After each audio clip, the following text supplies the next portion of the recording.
Greetings, warriors and dreamers. Welcome to the realms of sleep, where tonight we journey through the epic world of God of War.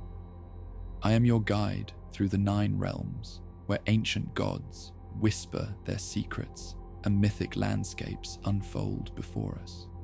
From the frost-covered mountains of Midgard to the golden halls of Asgard, these tales of gods and giants will carry you into peaceful slumber.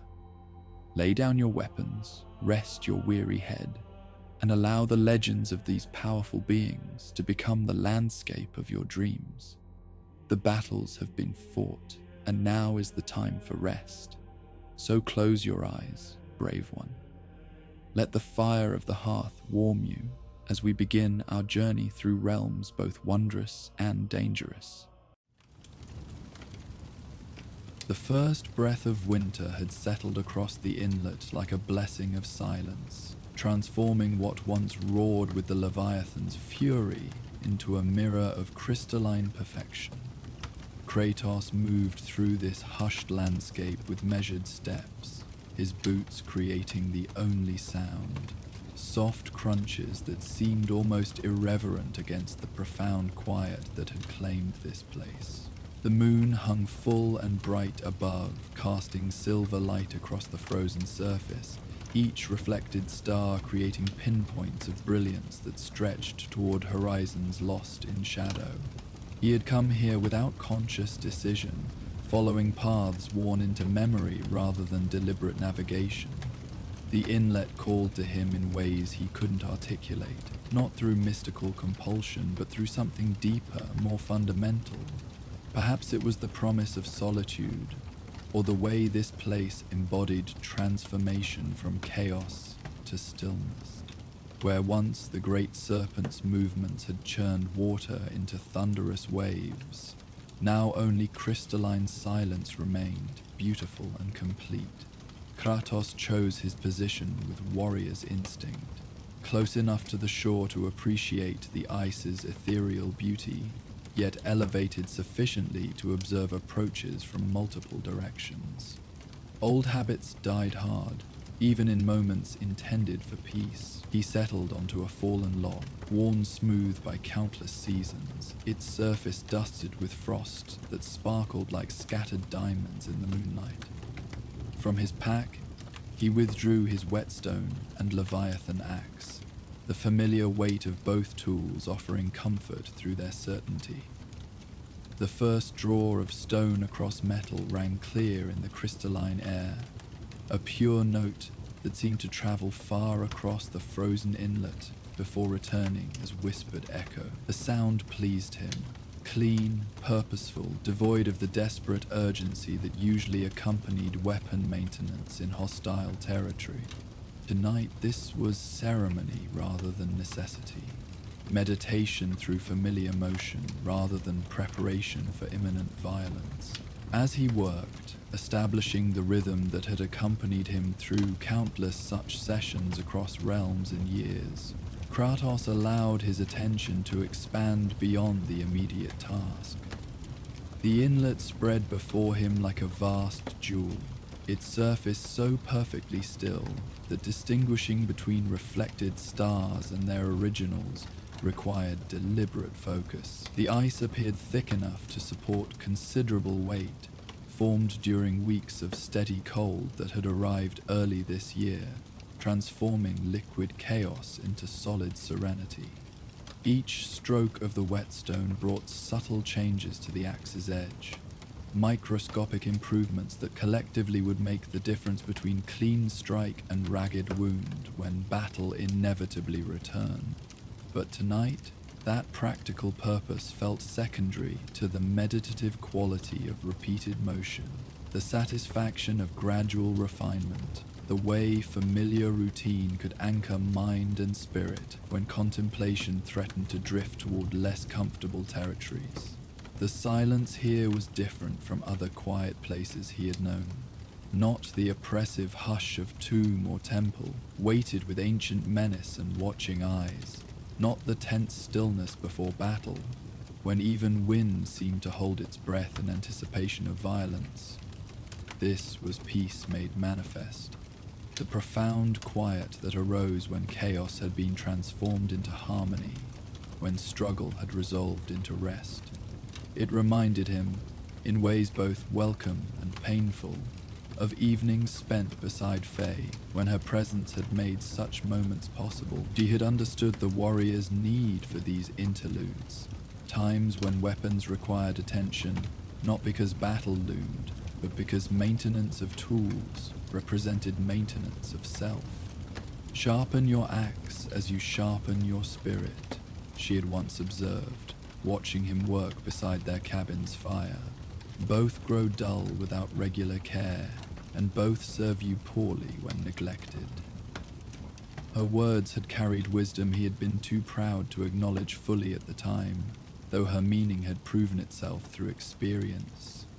A subtle vibration traveled through the log beneath him, so faint he might have imagined it had his senses not been honed by centuries of vigilance. The sensation, repeated after several seconds, rhythmic and deep, like distant thunder or the pulse of some vast heart beating far below the ice. Kratos paused in his sharpening, listening with focused intensity, trying to identify the source of this mysterious resonance. The vibrations came again, more distinct now that he concentrated specifically on perceiving them, not mechanical sounds like shifting ice or settling wood, but something organic, purposeful. The rhythm was too regular for geological phenomena, too deep for any surface creature he might expect in these waters. Whatever created these pulses dwelt far beneath the frozen surface, in depths where sunlight never penetrated and pressure could crush the unwary. Rather than concern, Kratos felt curious recognition. The rhythm reminded him of something fundamental. Heartbeat or breathing. The essential cadences that marked life's continuance. Perhaps some creature dwelt in the depths beneath this inlet, something vast and patient that had survived the Leviathan's departure, now maintaining solitary vigil in the dark waters below. The thought brought strange comfort rather than alarm. He was not the only being who sought solitude in this transformed place. The whetstone resumed its passage across metal, each stroke measured to match the mysterious rhythm from below. Without conscious decision, he found himself synchronizing his movements with those distant pulses, creating harmony between his immediate task and whatever presence stirred in the depths. The conjunction felt natural, appropriate, two solitary beings acknowledging each other across the barrier of ice and intention, neither intruding upon the other's chosen isolation. As he worked, memories surfaced, with the gentle persistence of water finding its own level. Faye's voice seemed to whisper through the barely perceptible wind that stirred surface frost into brief, spiraling dances. Not actual communication. He retained too much sense for such wishful thinking, but recollection so vivid it took on qualities of presence. Her words about finding peace within strength, about the warrior's need for contemplation as well as action, about the way solitude could heal wounds that companionship sometimes inadvertently kept fresh. You carry burdens that were never meant for one person alone, she had told him during one of their rare conversations about his past. But carrying them is not the same as being crushed by them. Sometimes the strongest thing you can do is set them down for a while.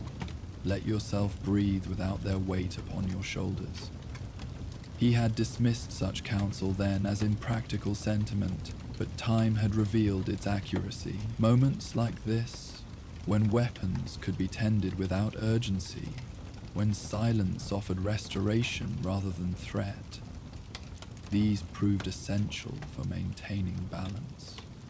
The rhythmic pulses from beneath the ice continued, steady and reassuring in their consistency. Whatever dwelt in those depths had settled into patient existence, neither demanding attention nor rejecting awareness when it was offered. A model of solitary contentment, perhaps. worthy of consideration from someone whose life had been shaped by conflict and loss.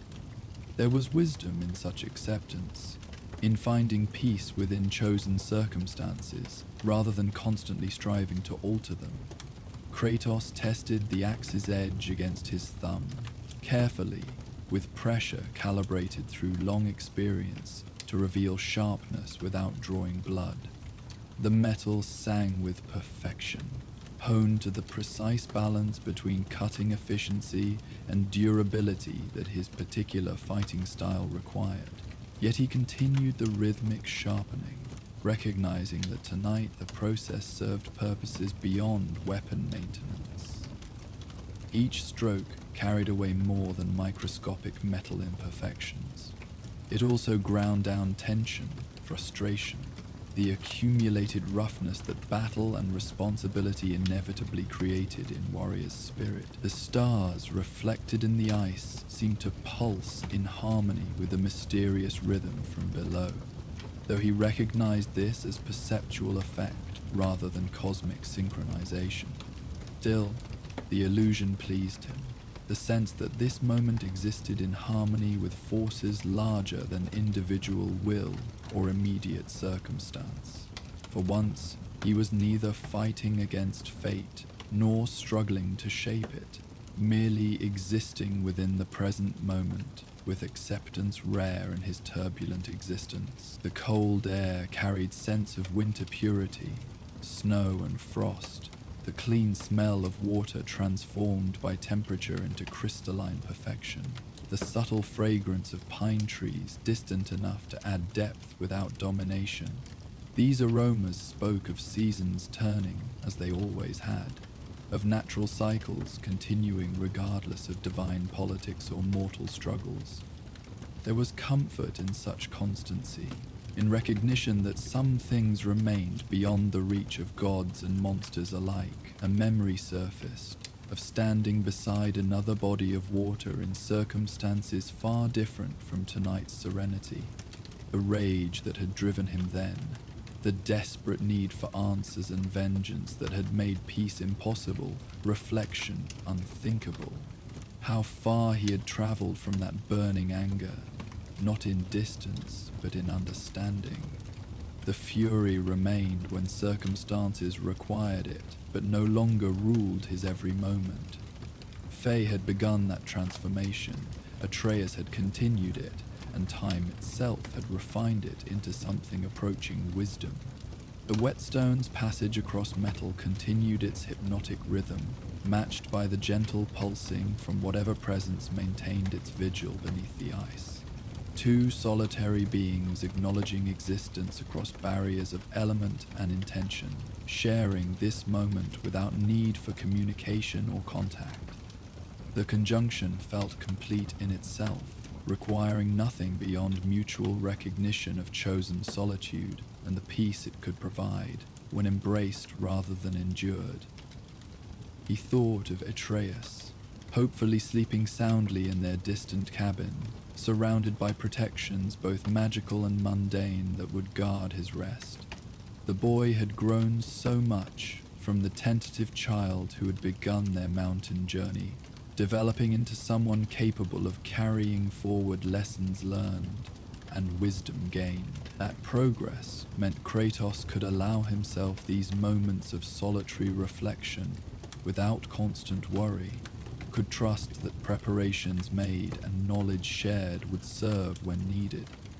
The axe required no further sharpening, had required none for some time, yet the motion continued, meditative and soothing in ways that pure rest sometimes failed to achieve. There was value in purposeful activity that demanded just enough attention to prevent mental drift, while allowing consciousness to settle into deeper patterns.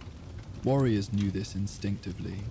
Sometimes the mind required occupation to achieve the peace that direct pursuit of tranquility could not provide. Another pulse traveled through the log and ground beneath him, the mysterious rhythm maintaining its steady cadence from whatever depths it originated. The sound had become companionable rather than curious, a reminder that even in chosen solitude, awareness of other existence could provide comfort without intrusion.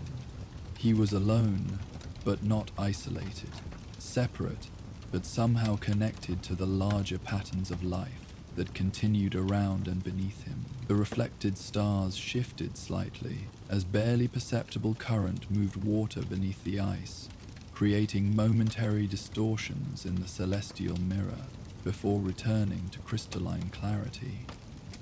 Even in apparent stillness, life continued, subtle movements and changes that spoke of persistence rather than stagnation.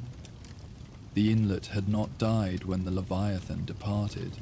It had transformed, finding new expressions of vitality adapted to altered circumstances.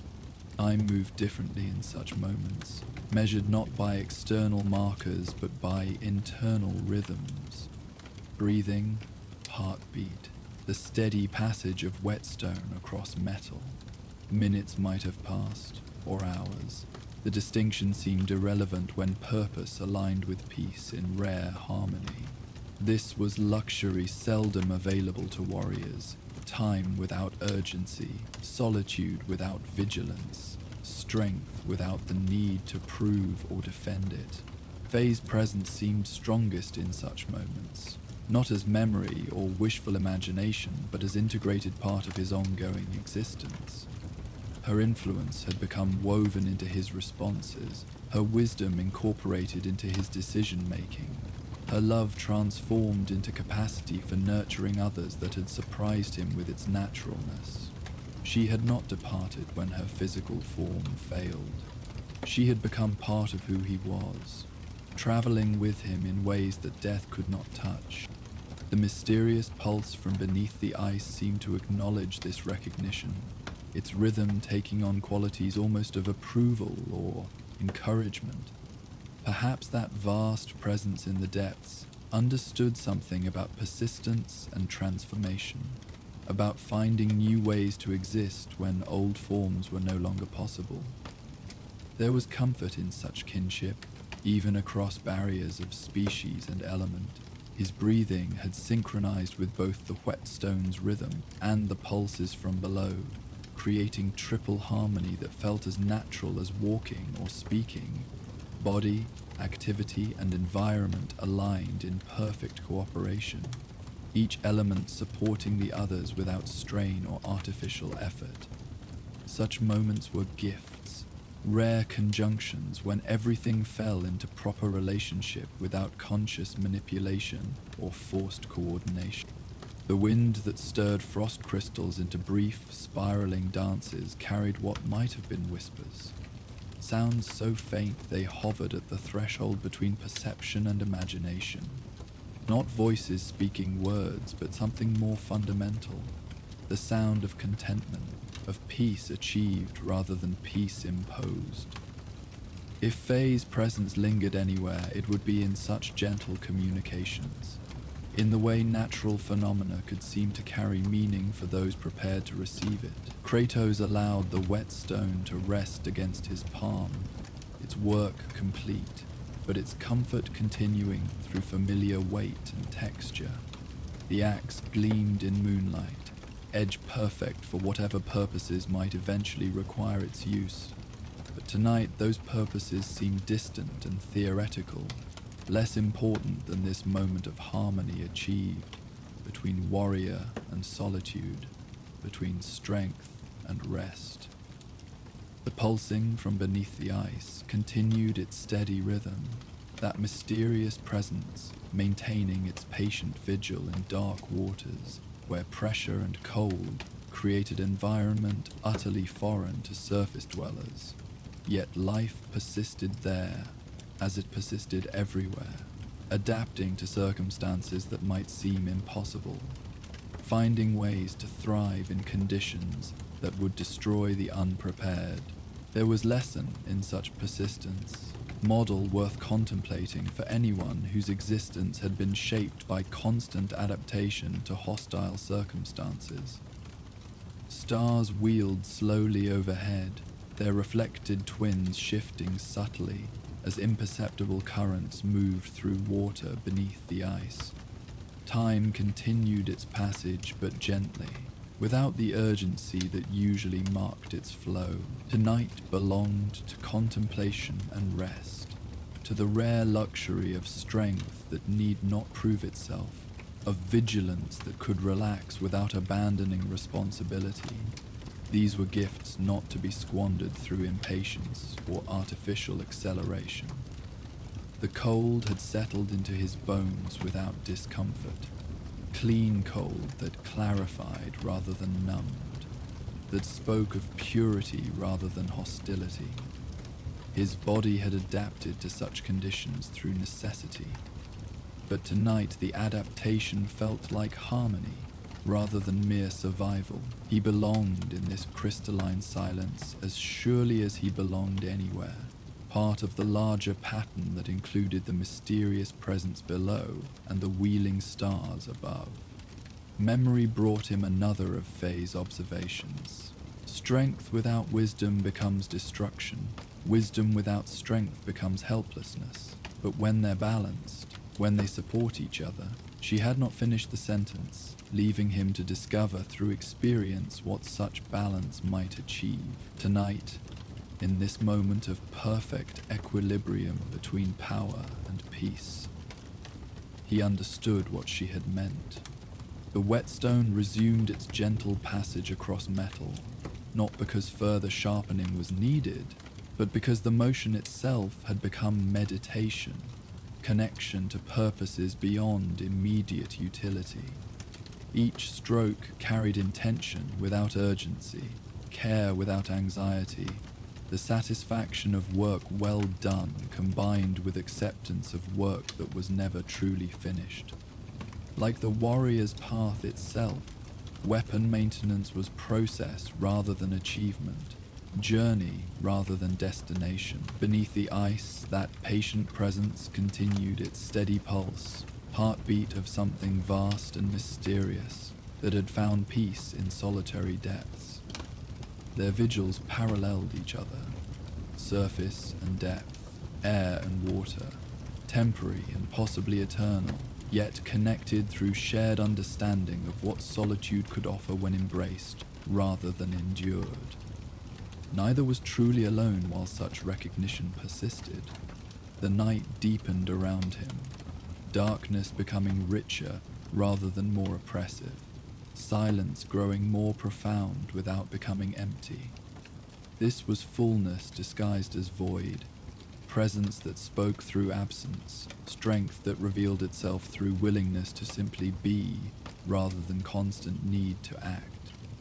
For a warrior whose life had been defined by motion and conflict, such stillness felt revolutionary.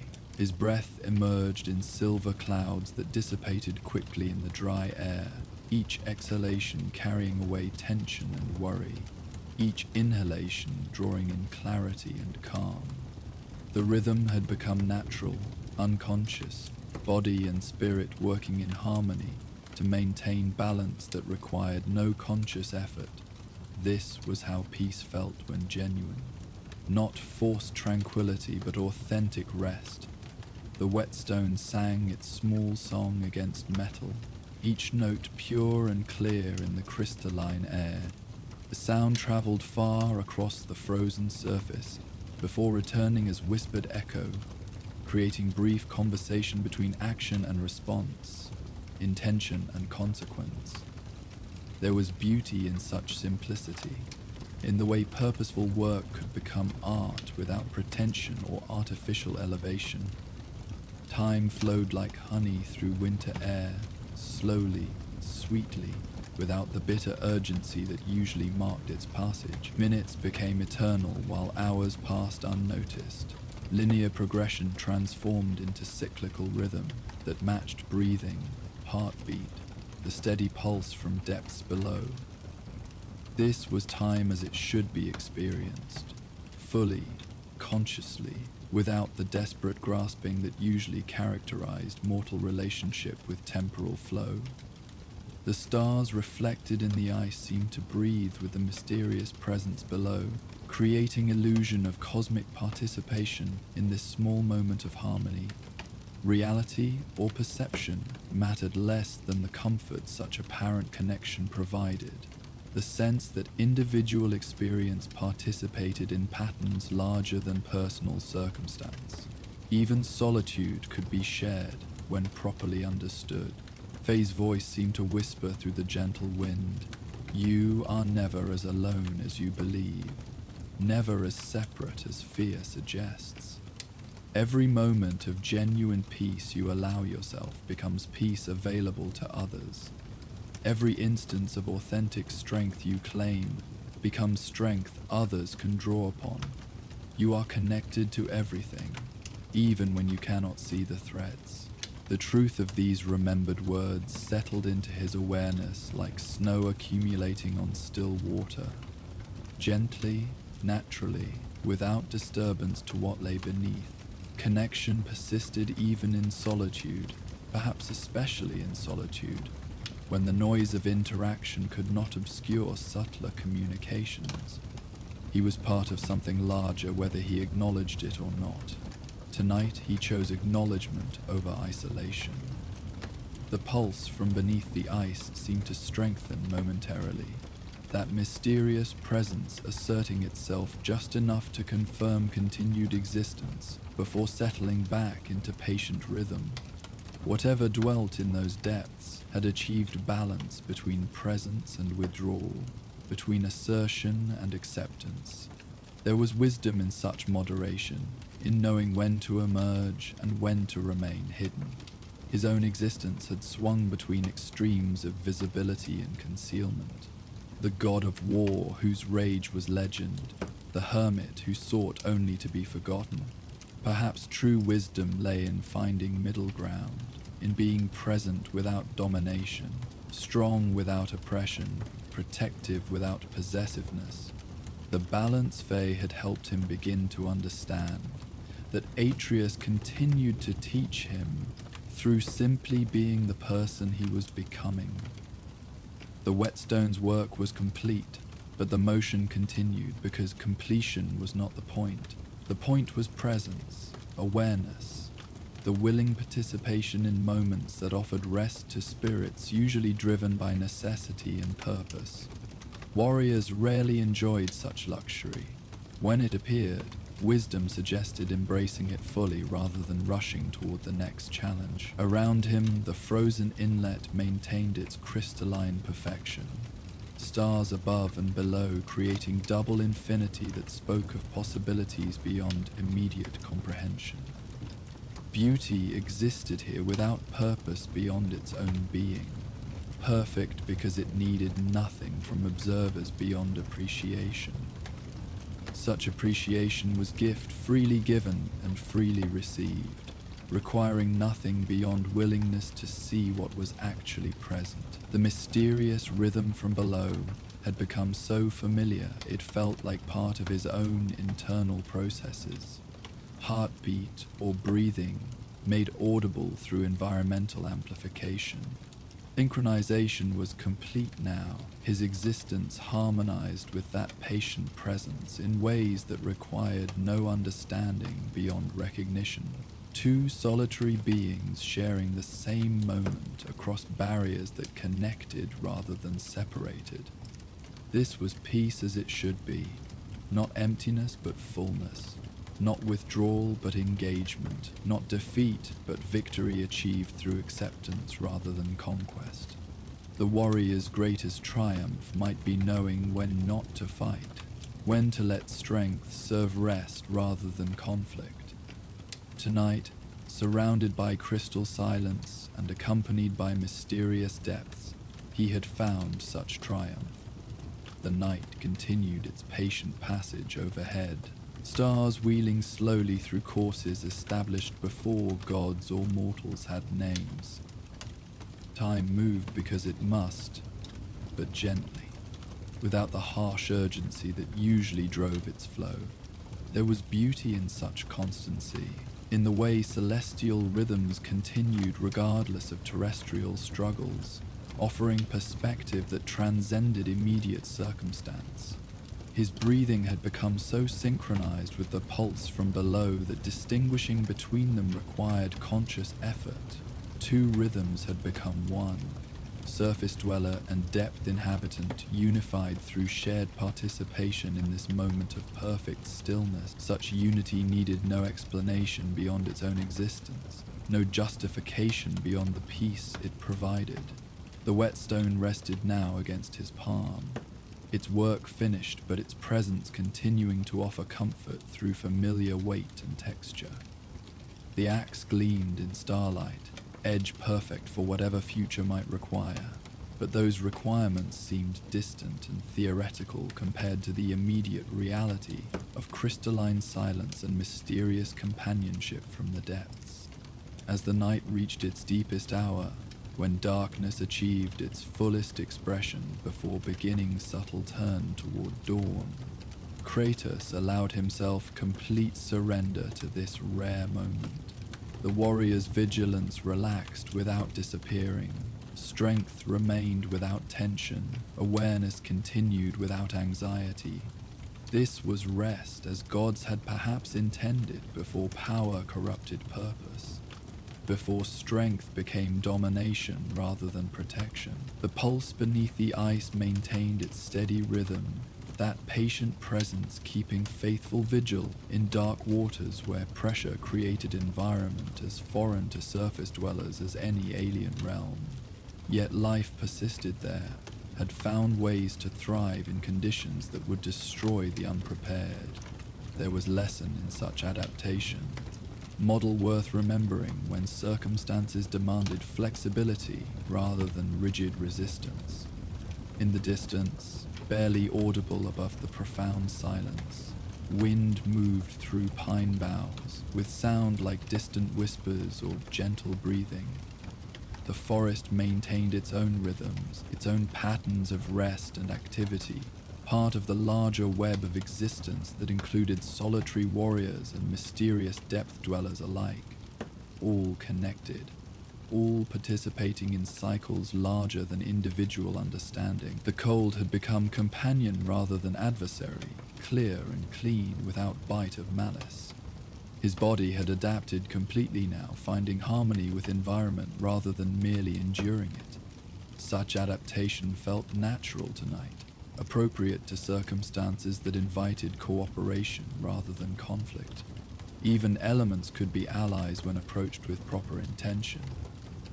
Time continued its honey-slow passage, each moment complete in itself, yet flowing naturally into the next. Linear progression had transformed into cyclical rhythm that matched breathing, heartbeat, the steady pulse from mysterious depths. This was temporal experience as it should be, fully conscious, deeply appreciated, neither grasped nor rejected, but simply allowed to be itself. The whetstone song against metal had ceased, but its memory lingered in air that seemed to hold echoes longer than physics should permit. Sound and silence worked together here, each giving meaning to the other, creating symphony from elements that might elsewhere be mere noise or emptiness. In such harmony, even solitude became form of communion. Stars reflected in perfect ice created double infinity that spoke of connections beyond immediate perception. Above and below, celestial patterns repeated themselves with variations that suggested underlying unity expressing itself through apparent diversity. The same forces that moved planets through their courses moved mysterious presence through dark waters, moved warrior's breath through cold air, in rhythms ancient as existence itself. This was the peace Faye had tried to help him understand. Not absence of strength, but strength at rest. Not withdrawal from life, but full participation in moments that offered restoration rather than challenge. Such moments were gifts that could not be grasped, only received with gratitude and appreciation for their temporary presence. The mysterious pulse from beneath the ice seemed to acknowledge the approaching transition from deepest night toward earliest morning, though dawn remained hours distant. Perhaps that patient presence sensed celestial rhythms through water and ice, maintaining awareness of cycles that governed existence even in depths where sunlight never penetrated. Such awareness spoke of wisdom adapted to environment rather than imposed upon it. A subtle shift in the wind brought new scents across the frozen expanse. The distant aroma of pine resin, the clean smell of snow beginning to form in high clouds, the faint trace of wood smoke from some far settlement where others maintained their own vigils against the night. These fragrant messages spoke of life continuing in countless forms across the landscape, each following its own rhythms while participating in larger patterns of existence. Kratos breathed deeply of the crystalline air, feeling each inhalation cleanse something within him that he had not realized needed cleansing.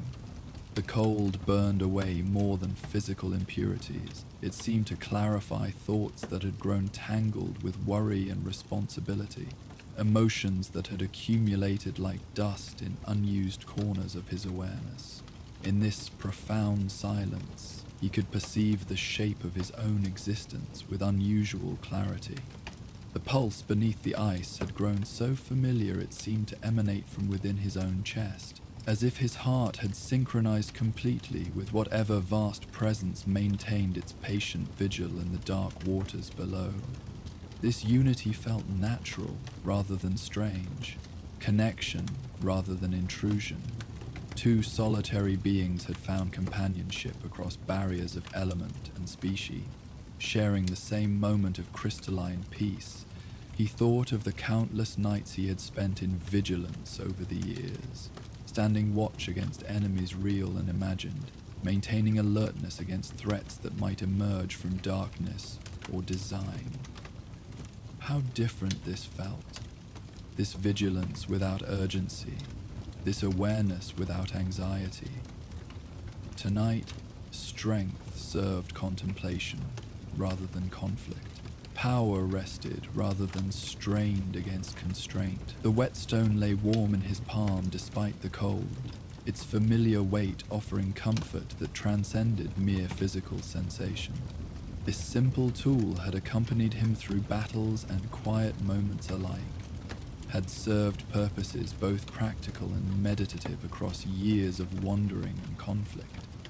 In its consistency, he found reflection of his own endurance, scarred but functional, worn but not broken, adapted to whatever circumstances required. Memory brought him images of other quiet nights, some spent in preparation for battle, others in recovery from it, many in the simple maintenance of existence that filled the spaces between more dramatic events. Yet few had offered this quality of profound peace, this sense of time suspended between purpose and rest.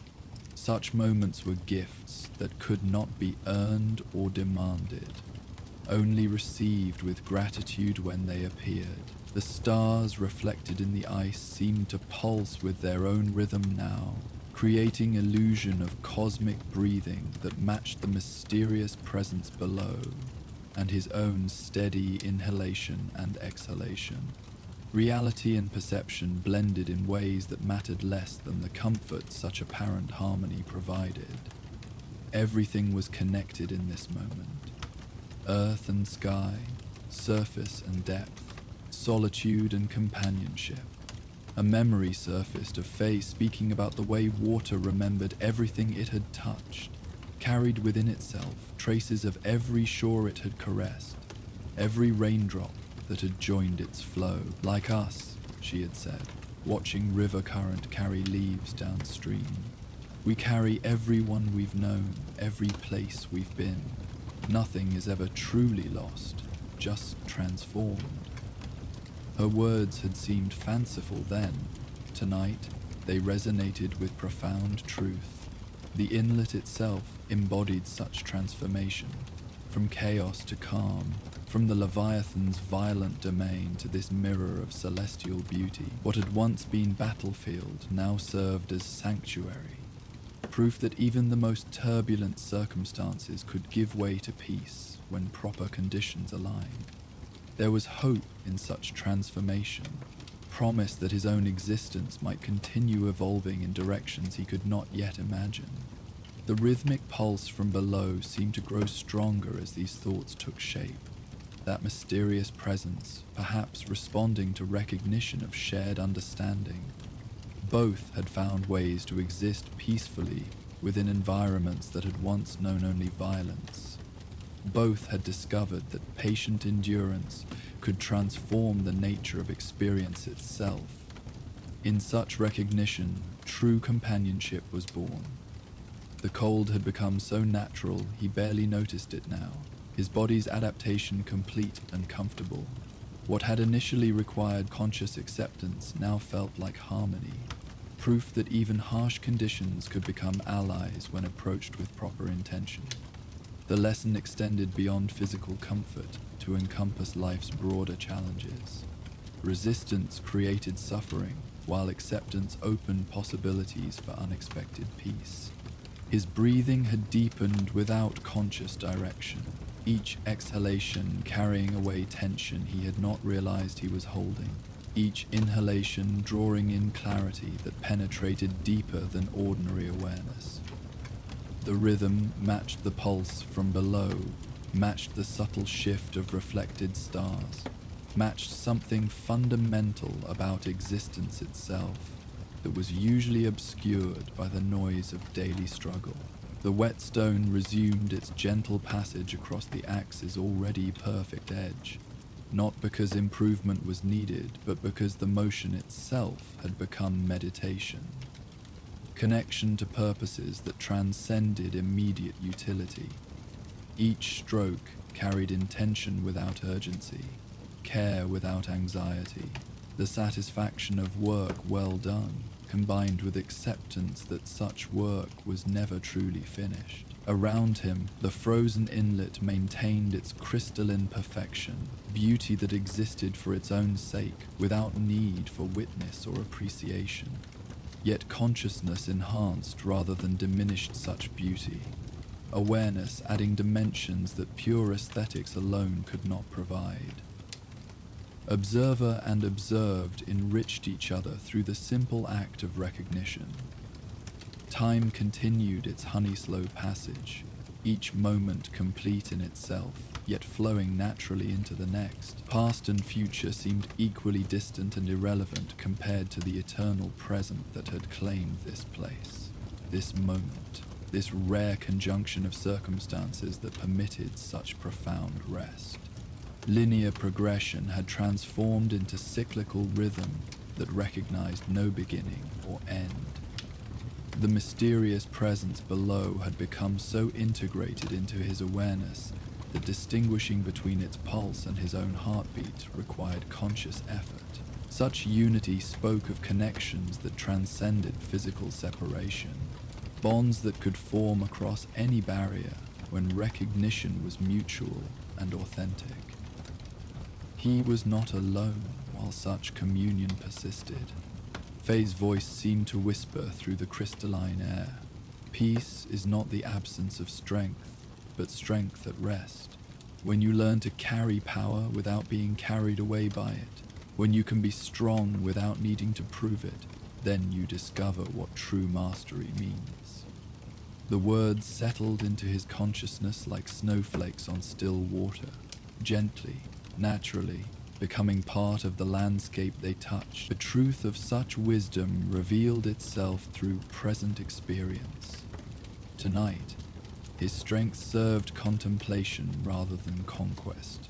Power rested rather than strained against constraint. This was mastery in its purest form. Not dominion over others, but harmony within himself. Not victory through conflict, but peace through acceptance of what each moment offered. The wind carried new messages across the frozen expanse. Distant sounds of night birds calling to their mates. the soft crack of ice settling under temperature changes, the whispered conversation between pine branches heavy with snow. Life continued its ancient patterns all around him, following rhythms established long before gods or mortals had names for such things. His own existence felt part of these larger patterns now, connected to cycles that included the mysterious presence below, the wheeling stars above, the steady pulse that seemed to emanate from the very heart of existence itself. Such connection required no understanding beyond recognition, no explanation beyond the peace it provided in moments like this. The whetstone song against metal had become so familiar it seemed like part of the natural soundscape, as organic as wind through branches or water flowing over stone. The distinction between artificial and natural dissolved when purpose aligned with peace, when conscious action harmonized with unconscious rhythm. Everything was connected when viewed with sufficient clarity. As the night deepened toward its most profound expression, Kratos allowed himself complete surrender to this rare gift of time, without urgency, strength without conflict, awareness without anxiety. The warrior's perpetual vigilance relaxed into something deeper and more sustainable. Not abandonment of responsibility, but recognition that some forms of rest actually enhanced rather than diminished capacity for future action. The pulse beneath the ice continued its steady rhythm, that patient presence maintaining faithful vigil in dark waters, where pressure and cold created environment as alien as any divine realm. Yet consciousness persisted there, had found ways to thrive in conditions that would destroy the unprepared. There was profound lesson in such adaptation, model worth contemplating for anyone whose existence had required constant flexibility. Memory brought him images of other transformations he had witnessed, landscapes changed by seasons, enemies become allies through shared struggle, his own evolution from rage-driven destroyer to someone capable of nurturing growth in others. Change was the only constant, but change need not mean loss. Sometimes it meant discovering possibilities that had always existed, but remained hidden until circumstances revealed them.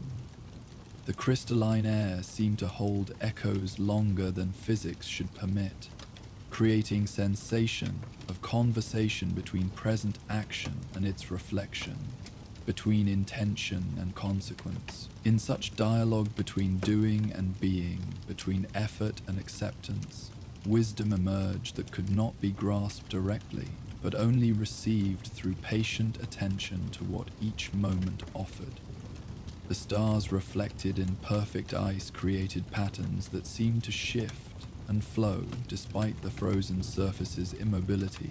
Perhaps this was perception adapting to profound stillness, finding movement in apparent stasis, discovering that even the most complete rest contains subtle forms of vitality. Nothing was ever truly static when observed with sufficient depth. His breath emerged in silver clouds that dissipated quickly in the dry air, each exhalation carrying away something unnecessary, each inhalation drawing in something essential. The exchange felt significant, not mere respiration, but communion with environment that gave as much as it received. In such reciprocity, individual existence found its proper place within larger patterns. The mysterious rhythm from below had become so integral to his experience that silence would now feel incomplete, like missing heartbeat or interrupted breathing. What had begun as curious phenomenon had evolved into companionship that required no meeting, no communication beyond mutual recognition of shared existence. Such connections were perhaps the deepest possible between conscious beings. As Kratos prepared eventually to depart this place of unexpected peace, he carried with him recognition of what solitude could offer when embraced rather than endured. The warrior's path need not be constant battle. It could include moments like this, when strength served rest rather than conflict, when vigilance became meditation rather than mere survival. The inlet had taught him something valuable about the balance between action and acceptance, between force and flow. The rhythmic pulse from below continued as he gathered his tools, that mysterious presence maintaining its patient vigil long after surface dwellers returned to their own territory. Some encounters required no meeting, no communication beyond mutual recognition of existence. Some wisdom came through appreciation rather than analysis, through acceptance rather than understanding.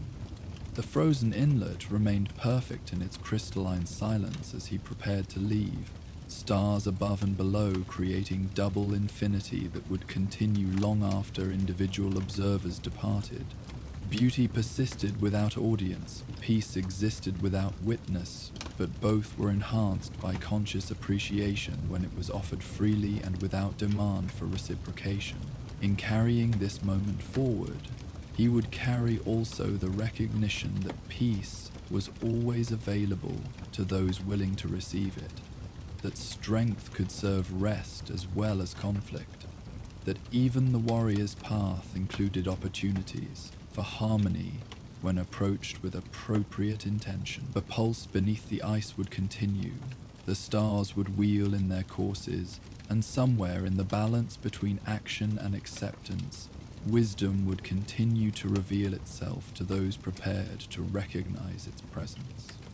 The first hint of dawn remained hours distant when Kratos finally rose from his vigil beside the frozen inlet, the mysterious rhythm from below offering what seemed like a gentle farewell pulse before settling into its eternal cadence.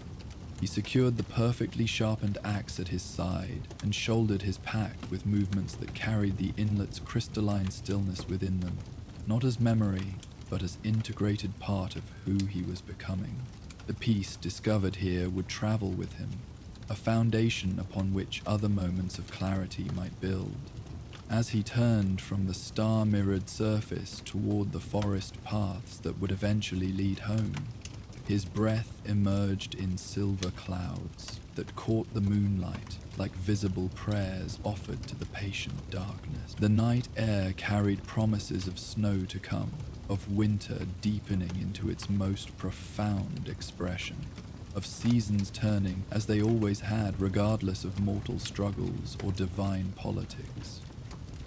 There was comfort in such constancy, in the way natural cycles continued their ancient patterns. The path ahead would take him through territories both familiar and strange, landscapes where other forms of peace might be discovered by those prepared to recognize them.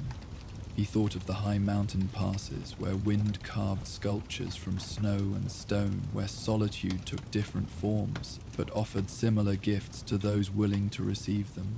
Perhaps his journey was just beginning to reveal the varieties of stillness available to warriors who had learned the difference between strength that conquered and strength that simply was. The morning had begun with clear skies and crisp air that stung the lungs in the most invigorating way, promising a straightforward journey through the mountain passes that would save them 2 days of travel around the longer valley routes. Kratos had studied the ancient maps Mimir possessed, cross-referencing them with his own observations of the terrain from their cabin's vantage point, and determined that the direct path through what the locals called Skadi's Pass offered their most efficient route to the distant trading settlement they sought.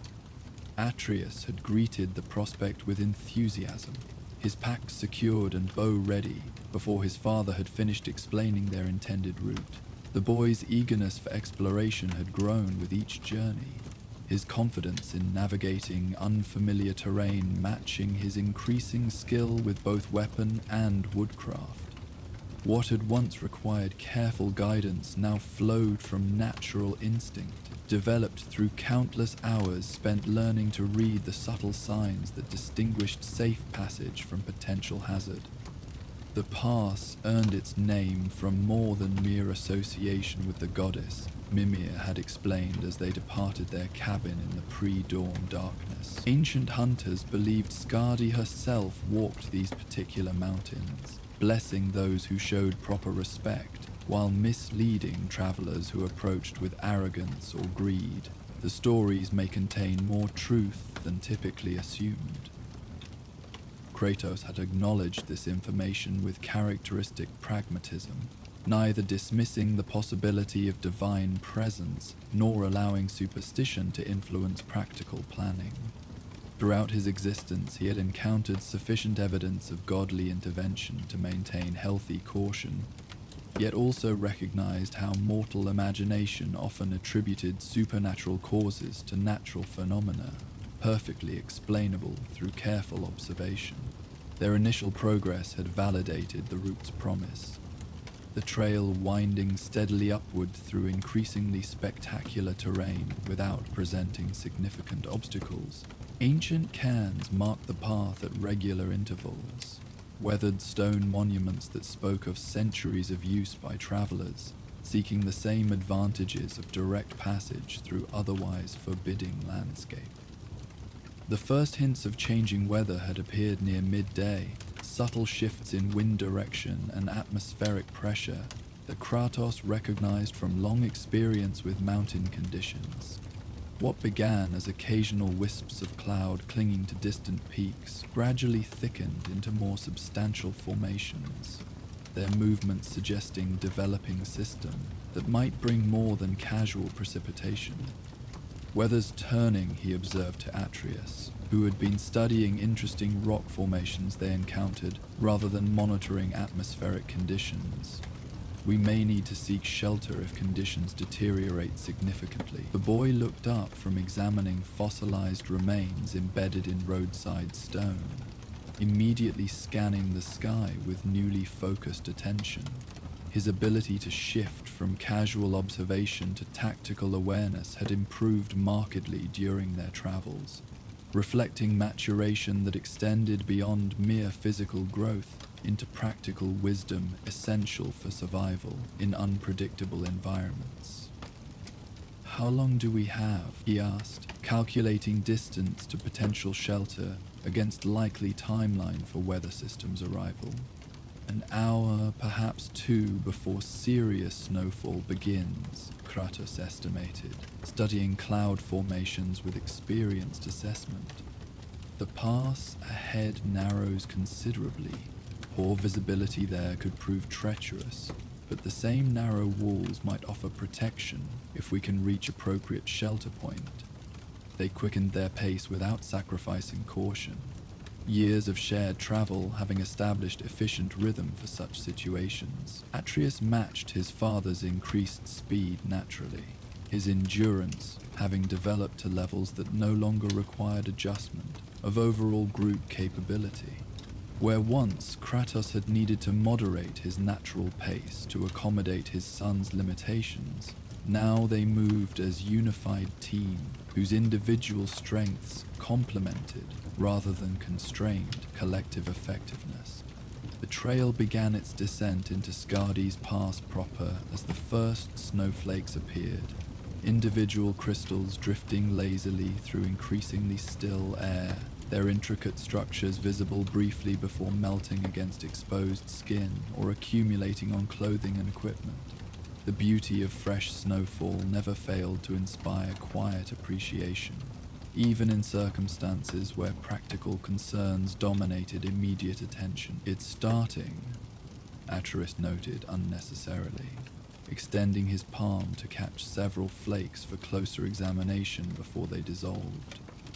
Despite growing familiarity with winter conditions, he retained childlike wonder at snow's delicate complexity, each crystal unique yet following consistent patterns that spoke to underlying mathematical principles governing natural formation processes. The pass itself revealed why ancient travelers had chosen this route despite obvious challenges. Towering walls of stone rose on both sides, carved by millennia of wind and water into dramatic formations that channeled the path through otherwise impassable terrain. Natural arches spanned overhead at irregular intervals, creating sheltered sections where accumulated snow remained lighter and wind disturbance lessened considerably. More significantly, previous travelers had enhanced these natural advantages through careful stonework. Walls built to deflect wind, alcoves carved to provide rest areas, even primitive drainage systems that prevented water accumulation during seasonal melts.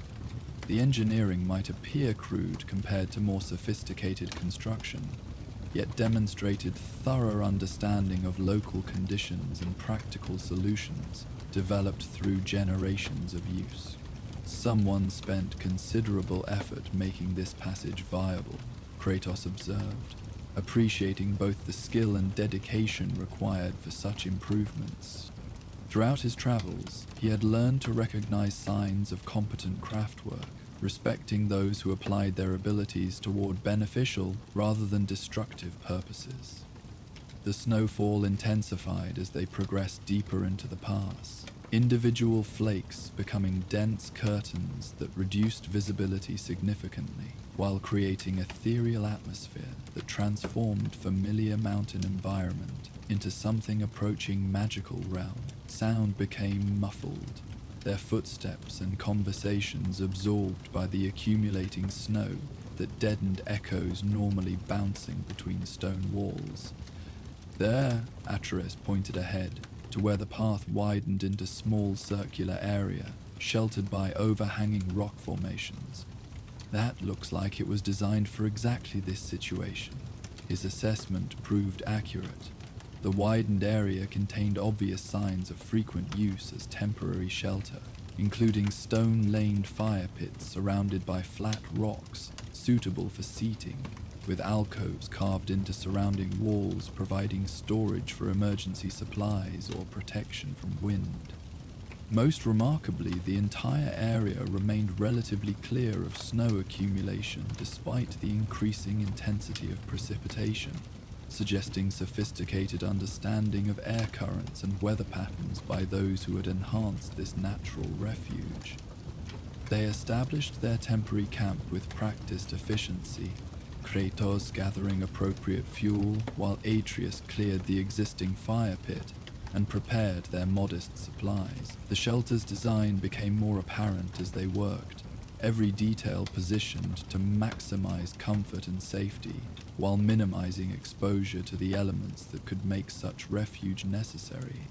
Whoever built this understood mountain travel, Batius commented as he arranged their gear in one of the carved alcoves, noting how its position provided easy access while protecting contents from moisture and wind. Everything's positioned perfectly for actual use rather than just appearance. The work of professionals, Kratos agreed, examining construction details that revealed significant expertise. Hunters, perhaps, or guides who used this route regularly enough to justify substantial investment in improvements. As their fire caught and began providing welcome warmth, the snowfall continued its gentle but persistent accumulation around their shelter. Within the protected area, conditions remained comfortable, despite increasingly harsh weather in the exposed sections of the pass. The contrast emphasized both the severity of mountain conditions and the value of proper preparation by those who understood such environments intimately. It was while arranging their supplies that Atri discovered the carved obelisk standing in one of the shelter's alcoves, partially concealed by shadows cast by the flickering fire. The stone monument rose perhaps twice his height, its surface covered with intricate symbols and pictographs, arranged in organized patterns that clearly represented deliberate communication rather than random decoration. "Father, look at this," he called, approaching the carved stone with reverent curiosity. "There's writing here, and images too. It looks like it's been here as long as the shelter itself." Kratos joined his examination of the obelisk, studying the weathered carvings with interest enhanced by their unusual sophistication. Unlike the simple waymarkers they had encountered on other journeys, this monument displayed artistic skill and cultural knowledge, suggesting creation by individuals with significant education and resources. rather than casual travelers marking their passage. "Can you read it?" he asked, knowing his son's linguistic abilities had expanded considerably during their travels, particularly regarding ancient dialects and symbolic systems they encountered throughout their journey. Adrius traced specific symbols with careful attention, his finger following carved lines as if tactile contact might reveal meanings that visual examination alone could not provide. "Some of it," he replied after several moments of concentrated study. "It's written in multiple languages, Old Norse, but also something that looks like giant script, and symbols I don't recognize at all. What does the readable portion say?"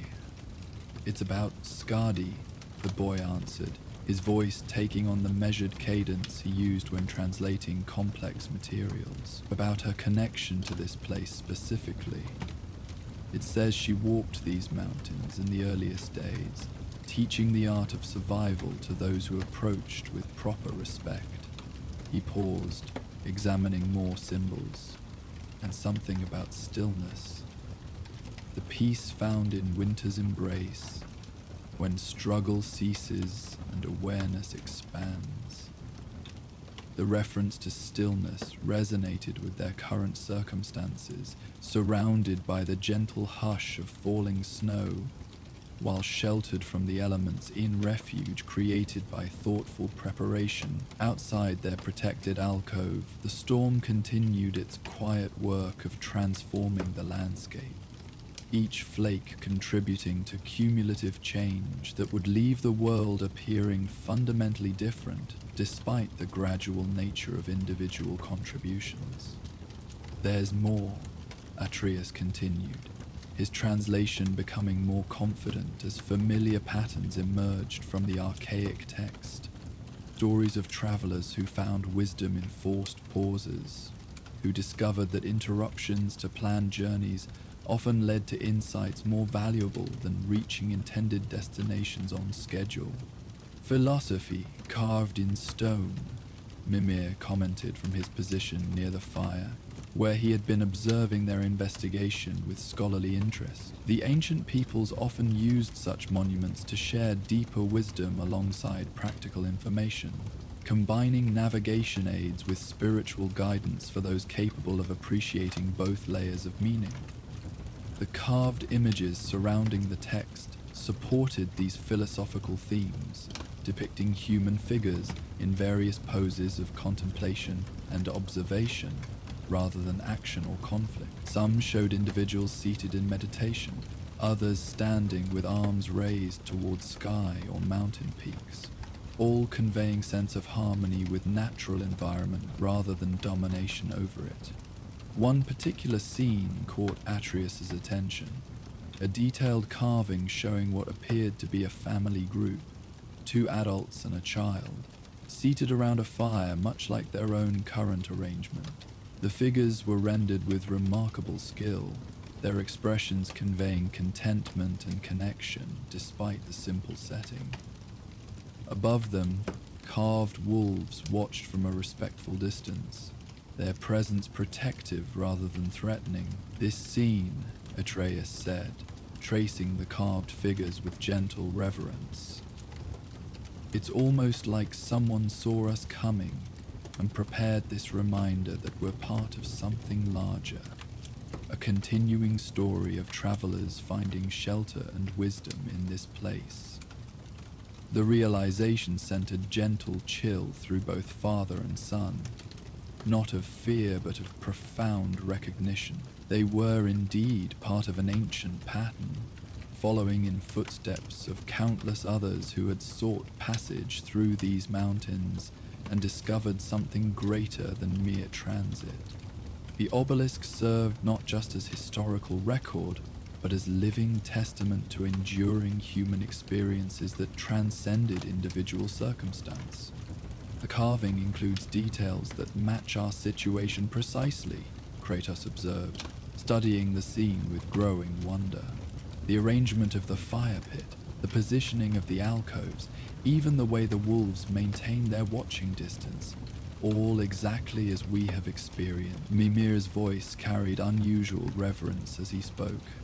Such monuments often possess prophetic elements alongside historical record.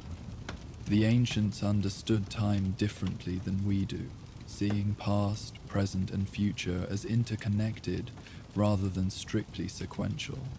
What appears to be documentation of previous events might equally represent glimpses of continuing patterns yet to unfold. This perspective transformed their understanding of the obelisk from simple waymarker to complex temporal bridge, connecting their immediate experience with both historical precedent and ongoing cosmic patterns. They were simultaneously following ancient footsteps and creating new ones, participating in cyclical journey that honored tradition while allowing for individual variation and growth. "It's beautiful," Atreus observed, studying one particularly detailed scene showing hunters sharing kill with what appeared to be wolves rather than driving them away. "It shows a different relationship with the wilderness than most people maintain. Partnership instead of conquest." Kratos examined these images with growing appreciation for their creator's perspective, recognizing philosophy that aligned with lessons he had learned through painful experience. His earlier existence had been dominated by attempts to impose will through force, achieving temporary victories that ultimately led to greater conflict and loss. Only through developing cooperation with natural patterns rather than opposition to them had he found sustainable peace. As afternoon faded toward evening and snowfall continued its steady work outside their shelter, they settled around the fire for the longer wait weather conditions would require. The storm showed no signs of immediate resolution, suggesting they would need to remain in refuge overnight before attempting to continue their journey through the path. "We should rest while opportunity permits," Kratos decided practically, recognizing that forced delays often provided valuable recovery time despite initial inconvenience. "The storm will pass and we'll continue with the morning." "I don't mind waiting," Atreus replied, gazing out at the snow-veiled landscape beyond their shelter. "There's something peaceful about being here, like the place itself encourages slowing down and paying attention to things normally overlooked during regular travel." This observation captured something essential about their current situation that extended beyond mere weather delay. The enforced pause provided opportunity for reflection and awareness, often impossible during active travel, when attention necessarily focused on navigation, hazard assessment, and maintaining progress toward specific destination. The carved obelisk seemed to preside over these reflections, its ancient wisdom offering context for temporary inconvenience that transformed mere delay into potentially meaningful experience.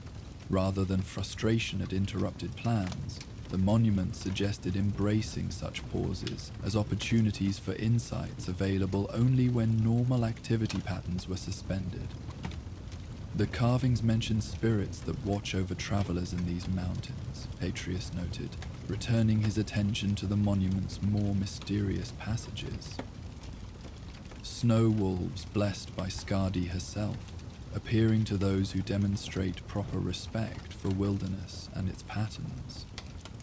As if summoned by his words, subtle movement became visible through the falling snow at the edge of their vision, pale forms moving with fluid grace between the storm veils, barely distinguishable from wind-blown drifts, yet possessing unmistakable purposefulness in their motion.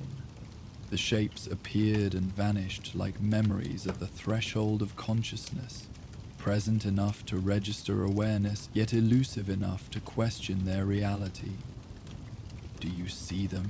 Atreus whispered, not wanting to disturb whatever presence might be observing their camp. Kratos followed his son's gaze toward the shifting forms barely visible through snow curtains, his experienced senses detecting movement patterns consistent with large predators, yet carrying none of the tension typically associated with potential threats. "I see something," he confirmed quietly. Whether wolves or something else entirely remains unclear. The forms continued their distant circulation around the shelter area, maintaining consistent distance that suggested neither aggressive intent nor fearful avoidance. More like curious observation from entities comfortable in conditions that challenged most living creatures. Their movement possessed ethereal quality that made direct observation difficult, as if they existed partially in ordinary reality and partially in some parallel state accessible only under specific circumstances. "They're beautiful," Atrarius breathed, catching clear a glimpse of pale fur and intelligent eyes that reflected firelight despite the considerable distance between shelter and watching forms. "Not threatening at all, more like guardians making sure we're safe." "Skadi's wolves," Mimir identified with quiet certainty. "The stories describe exactly such apparitions. Spirits of the hunt that appear during storms to observe worthy travelers while remaining hidden from those who would disturb the mountain's peace. The spiritual nature of their observers became more apparent as shadows deepened around their camp, the wolf forms growing slightly more distinct, yet simultaneously more obviously supernatural in origin. They moved without disturbing accumulated snow, left no tracks despite appearing substantial enough to cast shadows, and occasionally seemed to phase in and out of visibility, as if existing at intersection of multiple realities. Rather than fear, their presence inspired profound sense of privilege. Recognition that they were witnessing phenomena experienced by few living individuals. Confirmation that the ancient stories preserved in stone carvings contained more literal truth than typically acknowledged. The wolves represented connection to powers beyond ordinary perception, reminders that wilderness contained depths of meaning accessible only to those who approached with appropriate reverence. "They're protecting this place," Atrus realized, understanding dawning as he observed the spirit's behavior patterns, making sure it remains safe for travelers who need shelter, preserving the peace necessary for rest and reflection. This interpretation aligned with everything they had discovered about the shelter and its construction, not merely practical refuge but sacred space, where natural and supernatural elements combined to provide sanctuary, transcending basic physical protection. The carved obelisk served as both information source and shrine, honoring powers that maintained this pocket of peace within otherwise challenging environment. As full darkness settled over the pass, and their fire provided the only human light visible in the snow-shrouded landscape, the sense of sacred presence intensified rather than diminished. The wolf spirits continued their silent vigil, occasionally approaching near enough for detailed observation before fading back into storm patterns that made their supernatural nature unmistakable. "I've never seen anything like this," Atrus confided to his father, voice filled with wonder rather than nervousness despite the extraordinary nature of their situation. "It feels blessed somehow, like we're being allowed to witness something most people never experience." Kratos nodded agreement. His own appreciation for the unusual circumstances deepened by recognition of how rarely such peaceful supernatural encounters occurred in his experience. Most divine manifestations he had witnessed involved conflict, manipulation, or demand for service. This gentle observation by protective spirits represented entirely different category of otherworldly contact. "The first time I saw snow," he said quietly, surprising both himself and his son with the unexpected personal revelation. "I believed it was divine punishment, the gods covering familiar landscape to confuse and weaken mortals who depended on predictable environment for survival."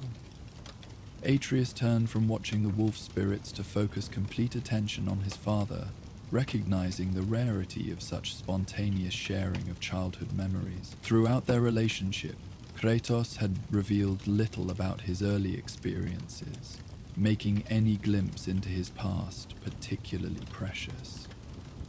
"I was young," Kratos continued, staring into flames that cast shifting patterns of light and shadow across the carved stone around them.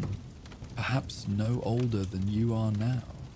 My training had been conducted entirely in Mediterranean climate.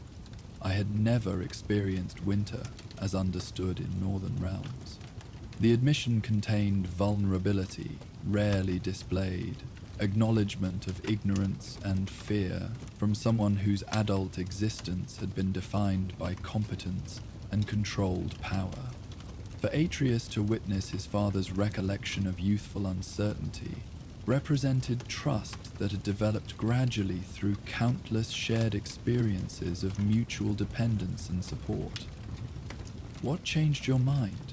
the boy asked gently, recognizing the importance of this moment while being careful not to press too forcefully for details that might cause his father to retreat into typical stoicism. "Experience," Kratos replied simply.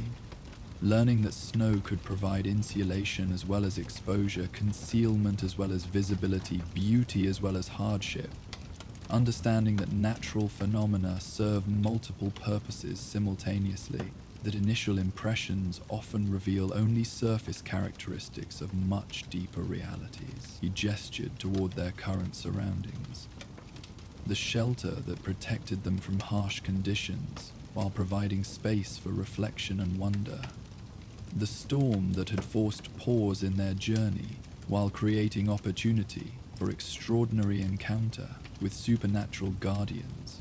The cold that threatened discomfort while sharpening awareness and appreciation for warmth and companionship. "Like this place," Atreus observed, connecting his father's lesson to their immediate circumstances. "What seemed like obstacle, the storm forcing us to stop, became opportunity to discover something amazing we would have missed if we had continued traveling according to original plans."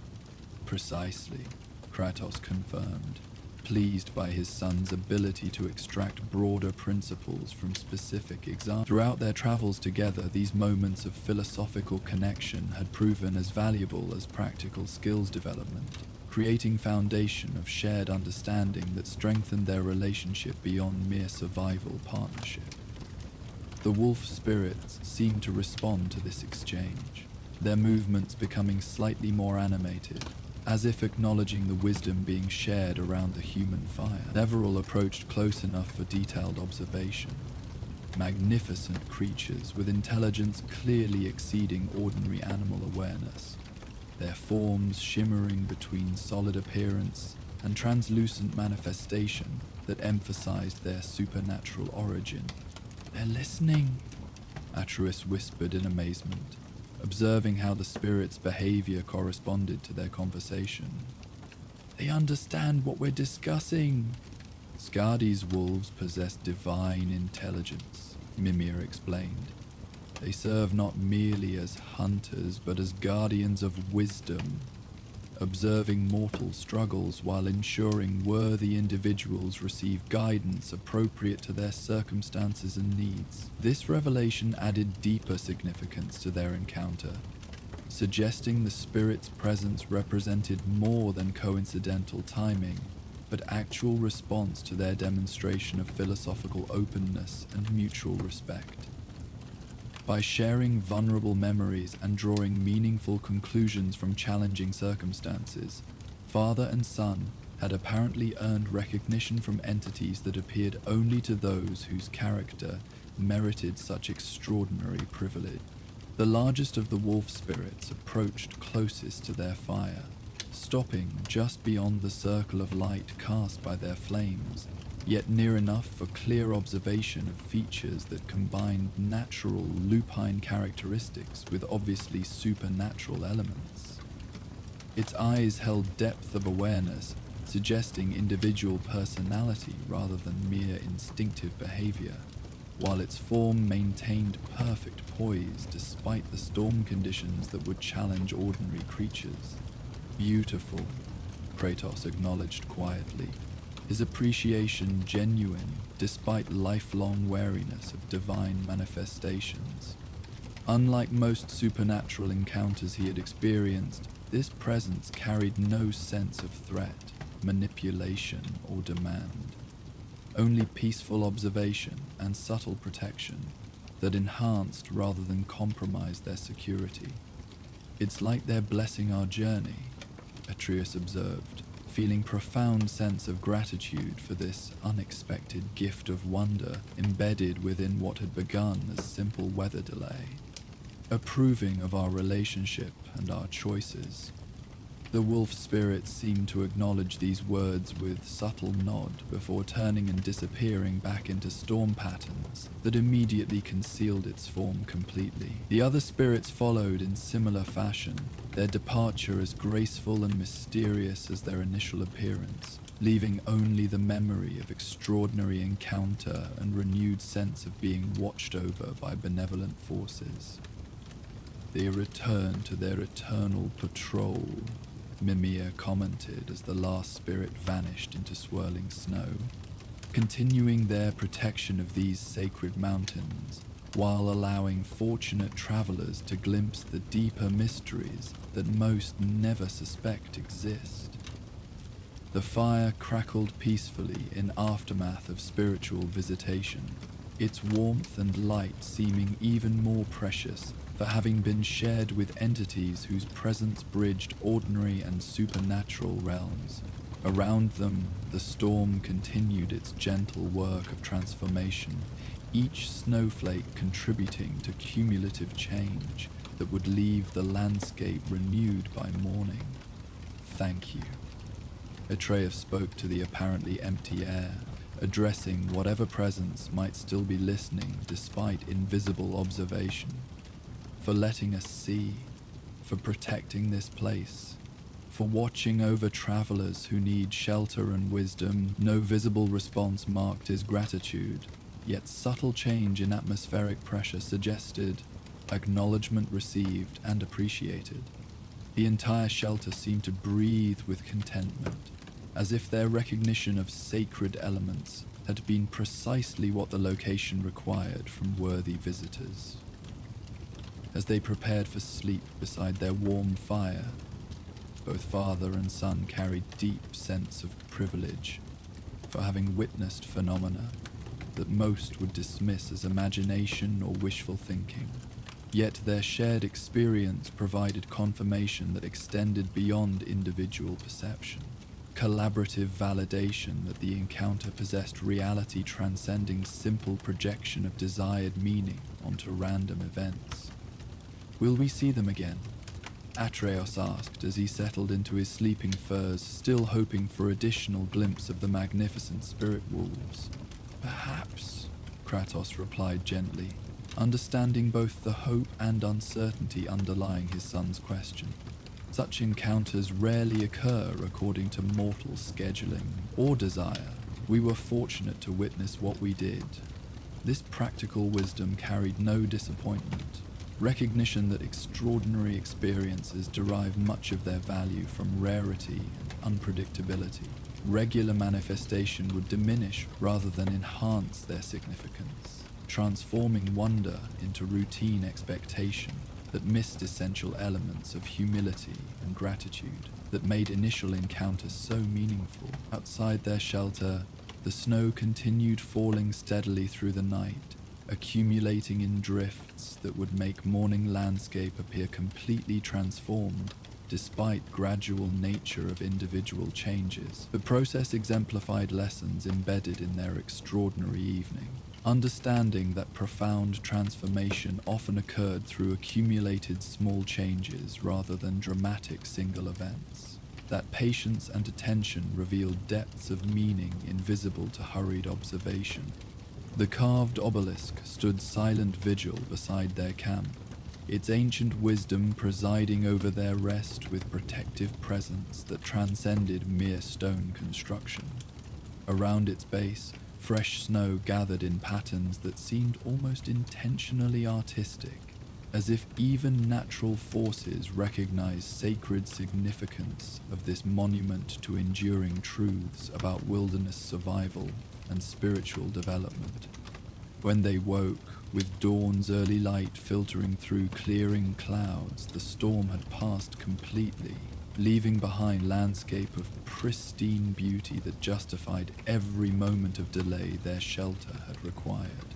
The pass stretched ahead with obvious clarity, its continuation marked by cairns now topped with snowcaps that resembled small ceremonial monuments, celebrating successful navigation of natural challenges. "The way is clear," Kratos observed, studying weather conditions that promised excellent travel despite fresh snow accumulation.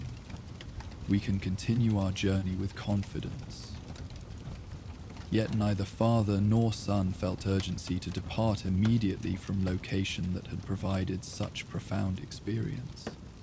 The carved obelisk deserved final examination in better light, while the shelter itself warranted appreciation for engineering that had made their extraordinary encounter possible, through reliable protection from harsh conditions. "I want to remember everything about this place," Atreus said, studying details he might have missed during previous evening's focus on spiritual manifestations. The way the alcoves are positioned, how the fire pit draws air properly, even how the obelisk catches morning light. "Wise practice," Kratos agreed, understanding that careful observation now might provide valuable knowledge for future circumstances requiring similar solutions. Throughout his existence, survival had often depended on remembering successful strategies encountered during earlier challenges. They took final meal in the shelter before packing their gear with characteristic efficiency, leaving their temporary refuge in pristine condition for future travelers who might require similar protection. The fire pit was cleared of ash, alcoves were cleaned of any debris, even footprints around the immediate area were smoothed to minimize evidence of recent occupation.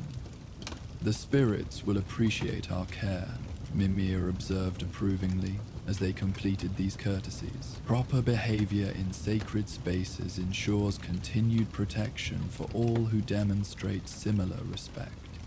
As they departed their night's refuge and resumed travel through Skades Pass, the carved obelisk seemed to watch their progress with benevolent attention, its ancient symbols catching morning sunlight in ways that emphasized continuing relevance despite centuries of patient endurance. Behind them, the shelter waited quietly for future travelers who might require both physical protection and spiritual renewal.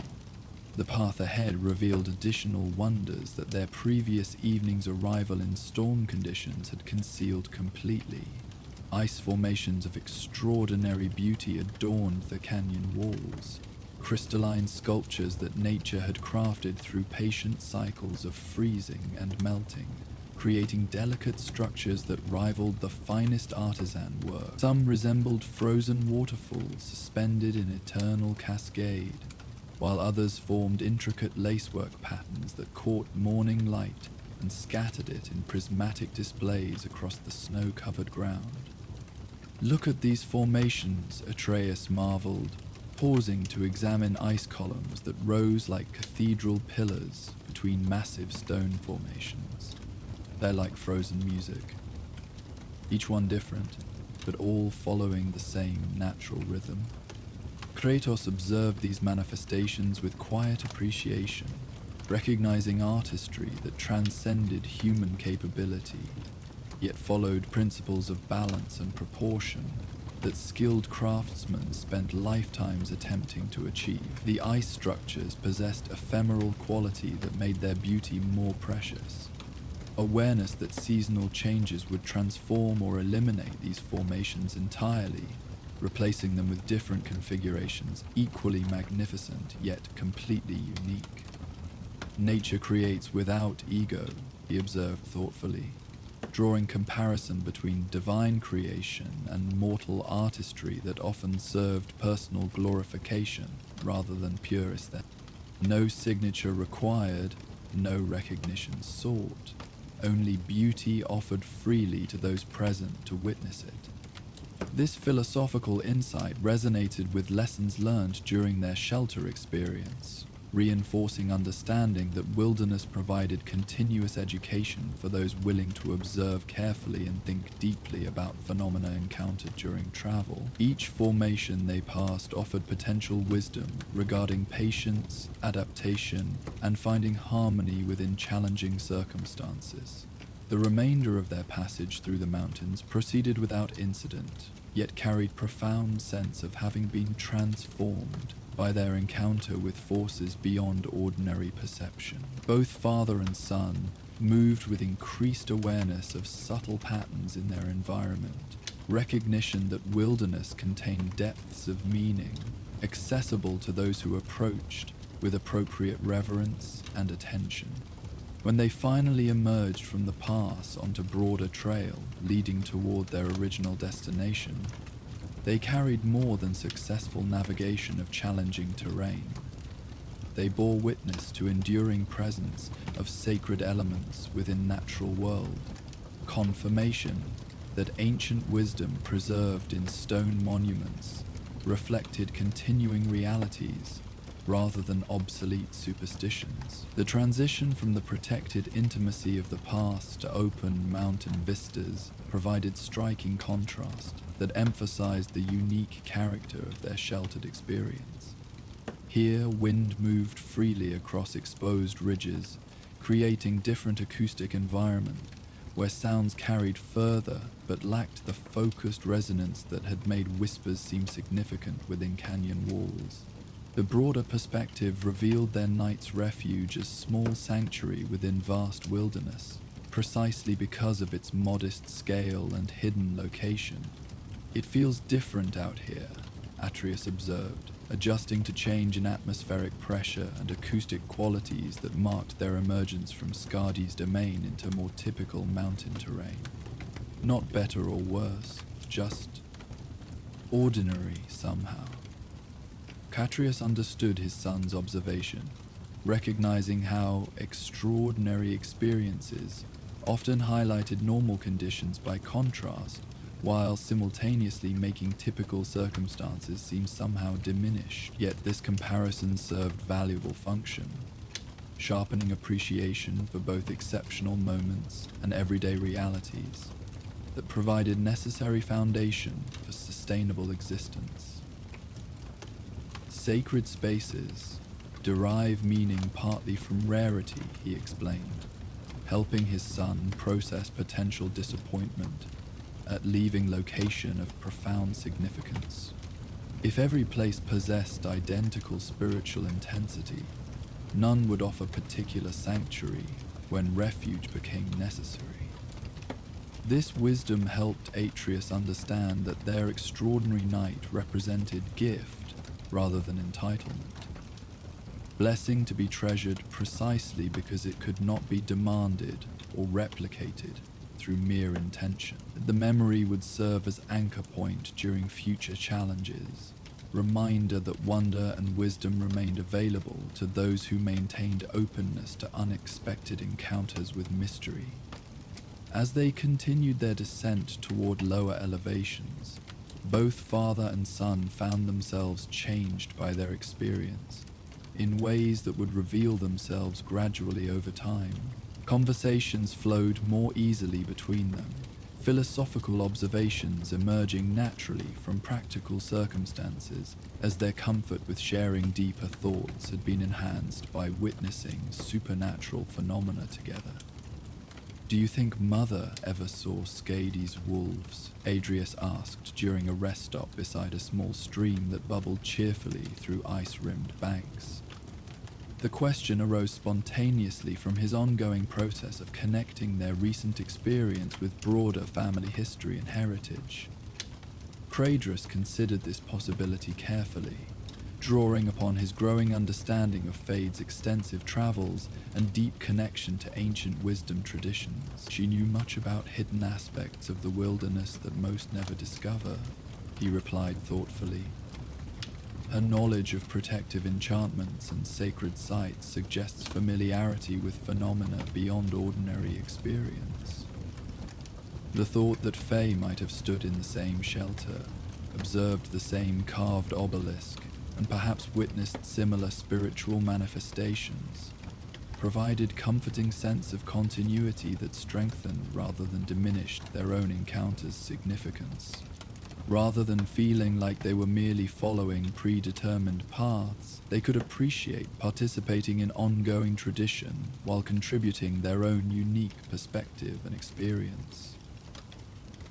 I think she would have appreciated the stillness we found there, Atras continued, his voice carrying wistful affection for Mother, whose presence remained strong despite physical absence, the way everything became quiet and peaceful, allowing space for thoughts and feelings that get overwhelmed during regular daily activities. This observation highlighted another dimension of their shelter experience, the gift of enforced pause that created opportunity for reflection and connection, rarely available during normal travel patterns. Without storm requiring extended stop, they might have passed through the entire region without discovering the hidden sanctuary or encountering its supernatural guardians. Sometimes obstacles serve purposes beyond mere inconvenience, Kratos acknowledged, applying lesson learned during their extraordinary night to broader life patterns. What appears to block progress might actually redirect attention toward opportunities for growth that scheduled activities would otherwise prevent. They resumed their journey with renewed appreciation for unpredictable elements in travel and life, understanding that flexibility and openness often yielded more valuable results than rigid adherence to original plans. The storm that had seemed like simple weather delay had provided profound spiritual encounter that neither would have sought deliberately, yet both now treasured as transformative experience. The landscape around them continued revealing subtle beauties that their enhanced awareness made more apparent.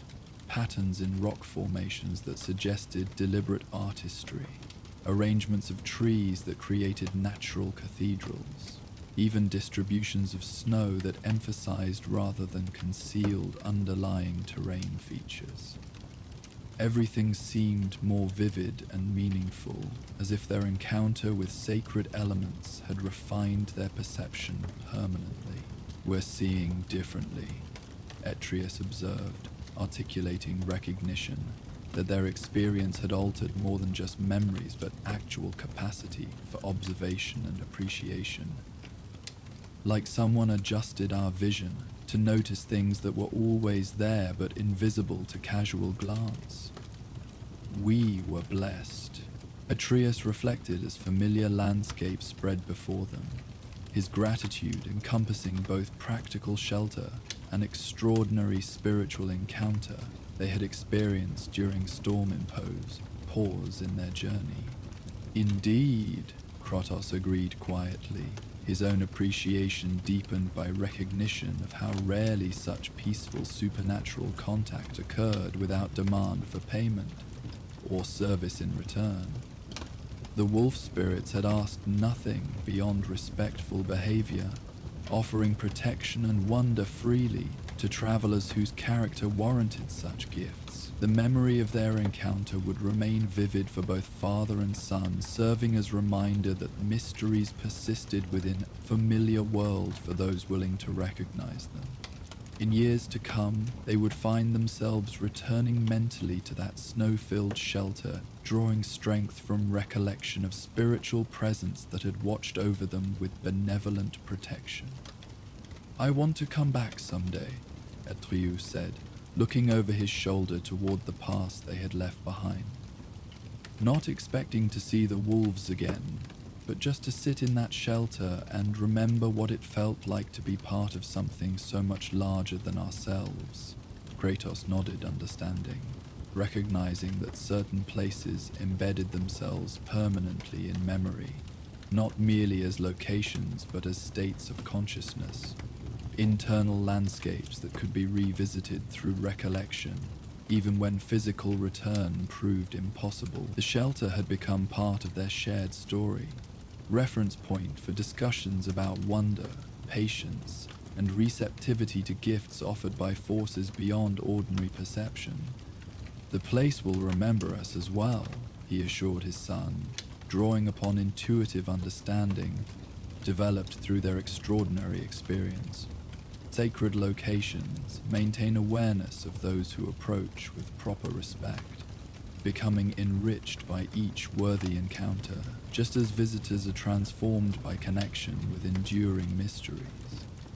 This reciprocal relationship between place and person suggested that their night in Skades Pass had contributed something valuable to the location's ongoing purpose, adding their story to accumulated wisdom preserved within carved stone and protected alcoves. Future travelers might benefit from spiritual residue of their respectful presence, finding comfort enhanced by knowledge that others had successfully navigated similar challenges. As afternoon shadows began lengthening across the mountain slopes, they established camp in sheltered grove that offered practical protection without approaching the sacred intensity of their previous night's refuge. Here they could rest comfortably while processing their extraordinary experience through quiet conversation and shared contemplation of its meaning. "Do you think we'll encounter other places like that?" Atreus asked as they prepared their evening meal, curiosity about future possibilities balanced by appreciation for what they had already received. Other locations where the boundary between ordinary and extraordinary becomes so thin. Kratos considered this question carefully, drawing upon extensive experience with both supernatural phenomena and practical wisdom about expectation versus reality. Seeking such encounters directly often prevents their occurrence, he observed. The wolves appeared because we were present to genuine need rather than pursuing spiritual experience for its own sake. This insight helped explain why their shelter experience had felt so natural and unthreatening despite its extraordinary nature. They had been focused on practical necessity rather than magical ambition, creating conditions that allowed supernatural elements to manifest without the resistance that active seeking might have generated. Behind them, Skades Pass resumed its patient waiting for future visitors who might require refuge from mountain storms, while discovering that apparent obstacles often concealed opportunities for insights more valuable than reaching intended destinations. According to original schedules, in stillness found during forced pause, wisdom became available that normal activity patterns rarely permitted, confirming ancient understanding that some truths could only be perceived when ordinary motion temporarily ceased. The carved obelisk would continue its silent teaching, sharing knowledge accumulated through centuries of observation, while serving as marker for a location where natural and supernatural elements combined to provide sanctuary, transcending basic physical protection. Future travelers might discover similar blessings if they approached with hearts prepared to recognize magic embedded within practical necessity. Finding transformation disguised as temporary inconvenience on journeys toward destinations that might prove less significant than discoveries made during unexpected pauses along the way. As their mountain passage concluded and familiar valleys opened before them, father and son carried more than memories of supernatural encounter. They bore renewed understanding that their world contained depths of mystery accessible to those who maintained proper reverence and attention. The trading settlement they sought lay only a day's journey ahead, yet already they found themselves anticipating future travels that might reveal additional wonders hidden within landscapes they had previously considered thoroughly known. "Where shall we journey next?" Atreus asked as they made camp that evening, his question carrying anticipation rather than restlessness. Curiosity born not of dissatisfaction with present circumstances, but of growing appreciation for exploration's potential rewards. Kratos smiled slightly at his son's enthusiasm, recognizing healthy development of wanderlust, tempered by wisdom gained through meaningful experience. Perhaps toward the eastern lakes, he suggested, consulting mental map of regions they had yet to fully explore. Mimir speaks of ancient sites near the great waters, places where different mysteries might await discovery. The prospect of lakeside journeys offered appealing contrast to mountain travels, promising different challenges and opportunities while maintaining the spirit of respectful exploration that had served them so well in Skadi's domain.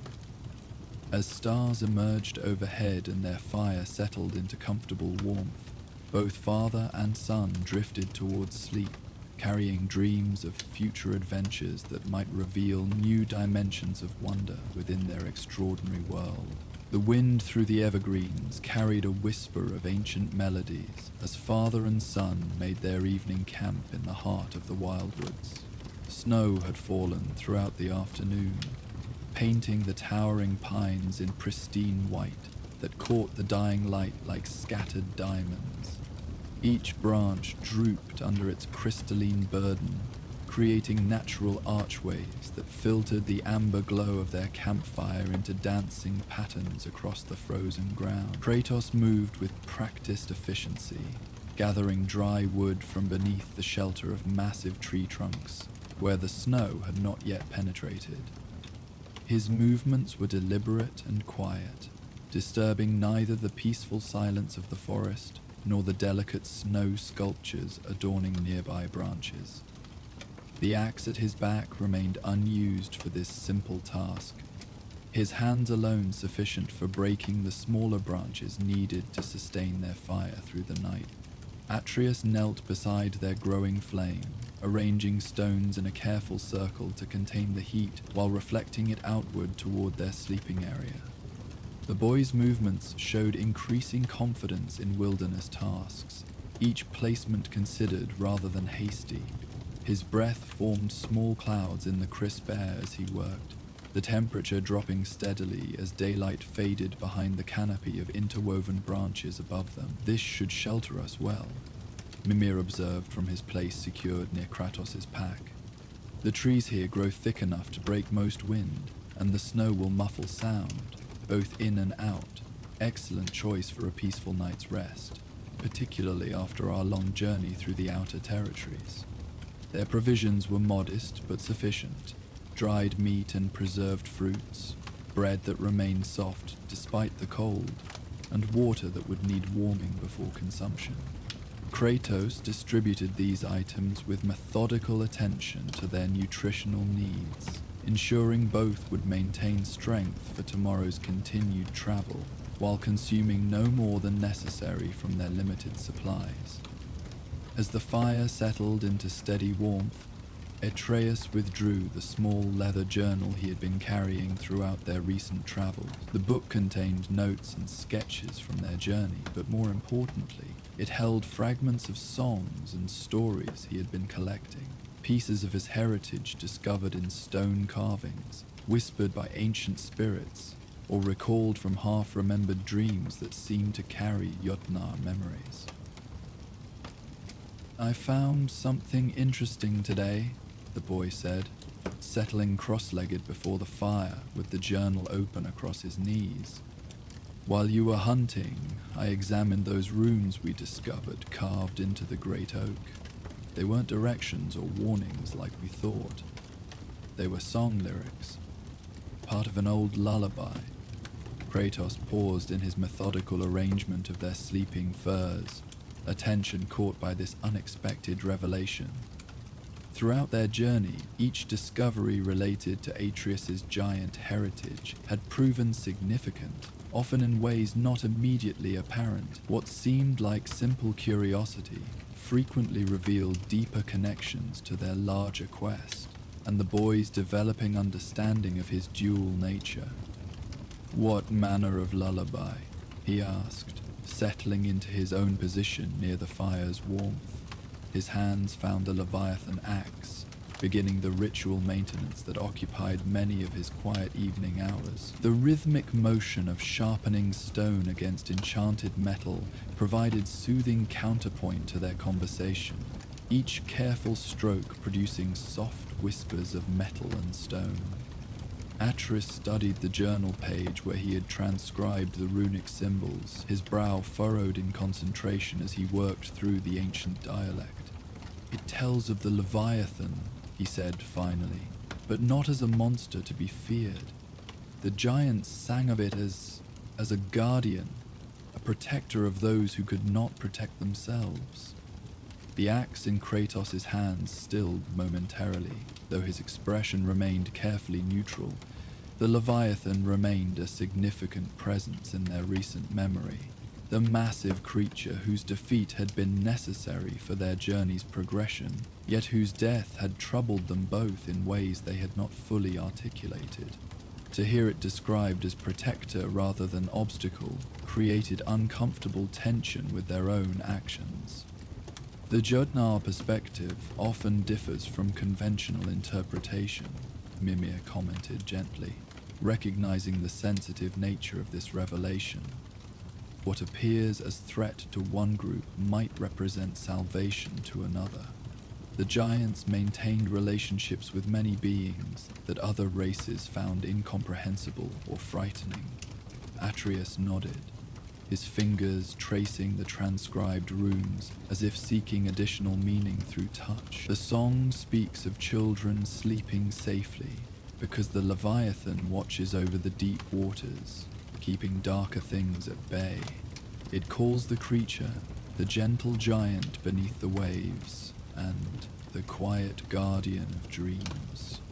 Outside their circle of firelight, the forest maintained its peaceful silence, broken only by occasional sounds of settling snow or distant animal movement. The wind had diminished to barely perceptible whispers through the highest branches, creating natural harmony that seemed to anticipate the ancient song Atreus prepared to share. "Would you..." Kratos began, then stopped, his typical reluctance to express curiosity warring with genuine interest in this fragment of his son's heritage. "Would you sing it, as the giants did?" The boy's eyes widened slightly, surprised by his father's request.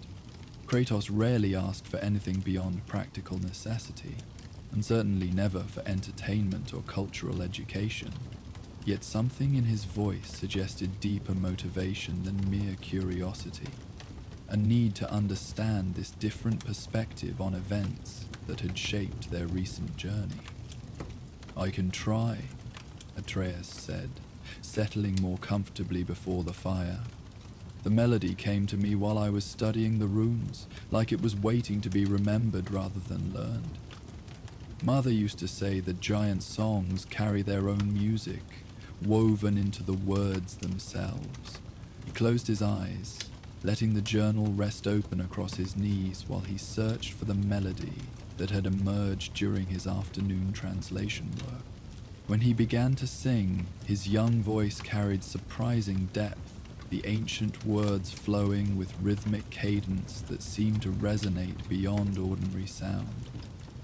The lullaby began softly, almost whispered, describing waters deep and dark, where surface dwellers rarely ventured. But rather than emphasizing danger or mystery, the verses painted images of protective presence, a massive form moving with gentle purpose through abyssal depths, its great eyes watching always for threats that might rise from below to trouble the sleeping world above. As Atreus sang, the fire seemed to respond to his voice, flames dancing in patterns that matched the song's rhythm. The crackling of burning wood provided percussion, while wind through the trees added harmony, creating natural accompaniment that transformed their simple campsite into something approaching sacred space. Kratos listened with absolute stillness, his maintenance of the axe forgotten as the ancient melody wove its way through the winter air. The song spoke of the Leviathan's vigil, how it patrolled the deepest waters while others slept, how its presence alone was sufficient to turn back creatures that might otherwise rise to threaten the surface world. Most surprisingly, it described the great creature singing its own lullabies to the ocean depths, its voice too deep for mortal ears but somehow comforting to all who dwelt above. The verses continued, each one building upon the previous while adding new dimensions to the Leviathan's character. It was described as ancient beyond measure, yet gentle in its wisdom, powerful enough to challenge gods, yet choosing instead to protect those who could not protect themselves. The song spoke of its loneliness, the price of being the only one of its kind, yet also of its contentment in serving its chosen purpose. As the melody progressed, Adrius's voice grew more confident, the ancient pronunciation flowing more naturally from his lips. The firelight seemed to intensify without additional fuel, while the snow around their camp began to emit subtle luminescence, as if the very ground responded to the old words being spoken with proper reverence. "Sleep now, little ones, the deep guardian watches," Adrius sang, his voice carrying the final verse across the hushed forest. "Dream safely in your beds while the Leviathan keeps the dark at bay. When morning comes and sunlight dances on the waves, remember the gentle giant who sang you through the night." The last notes faded gradually, echoing among the snow-laden branches long after Atreus had fallen silent. The forest itself seemed to hold its breath, as if acknowledging the significance of what had been shared. Even the wind had stilled completely, creating perfect silence that allowed the song's resonance to linger in the crystalline air. Kratos remained motionless for several heartbeats after the melody concluded, his typically guarded expression showing traces of emotions he rarely allowed to surface. The axe across his knees reflected firelight in patterns that seemed almost deliberate, as if the weapon itself had been moved by the ancient lullaby's message of protection and sacrifice. "Your mother sang to you when you different songs, but with the same purpose, the same love." Atreus looked up from his journal, surprised by this rare glimpse into his father's memories. Atreus seldom spoke of Faye directly, and never before had he shared observations about her maternal practices. The firelight caught the boy's eyes, reflecting both curiosity and gentle understanding. "Do you remember them?" Atreus asked carefully, sensing the delicate nature of this moment. "The songs she sang?" Kratos was quiet for so long that Atreus began to wonder if he would respond at all. The fire crackled softly between them, its warmth creating a circle of comfort within the vast, cold forest. Snow continued to fall beyond their sheltered camp, adding to the accumulation that would muffle their footsteps come morning. "Fragments," Kratos admitted finally, "melodies that come in dreams sometimes. I cannot recall the words, but the feeling remains. Safety, peace, the certainty that nothing would harm you while she watched over your sleep." This revelation hung in the air between them, profound in its simplicity. Atreus had always known his mother loved him, but hearing his father acknowledge this love with such uncharacteristic openness created new understanding of the bonds that had shaped his earliest years. Leviathan's song speaks of the same protection, the boy observed gently. Different words, different voice, but the same promise that the innocent will be guarded while they sleep. Kratos nodded slowly, his gaze fixed on the dancing flames as if seeing something beyond their immediate light. "I have been many things throughout my existence. Warrior, destroyer, seeker of vengeance. But guardian," He paused, the words seeming to carry unexpected weight. That is a role I am still learning to understand. The admission carried profound significance, representing one of the most direct acknowledgements Kratos had ever made regarding his ongoing transformation from destroyer to protector. His journey with Atreus had gradually revealed new aspects of his nature, yet he rarely articulated these changes so clearly. The song suggests that being a guardian isn't about being perfect, Atreus said thoughtfully, returning his attention to the journal across his knees. The Leviathan is described as lonely, as having made mistakes, as carrying burdens from its past, but it chose to use its strength to protect rather than to destroy. That choice is what made it a guardian. These words seemed to resonate deeply with Kratos, who had spent recent months grappling with exactly such questions about purpose and redemption. His past as the ghost of Sparta remained a source of internal conflict, power used for destruction rather than protection, strength wielded in service of personal rage rather than higher purpose.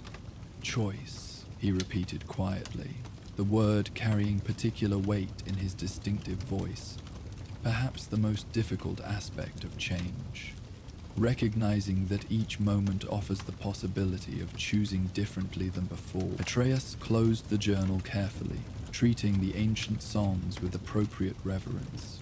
Mother used to say that the past creates us, but doesn't define us.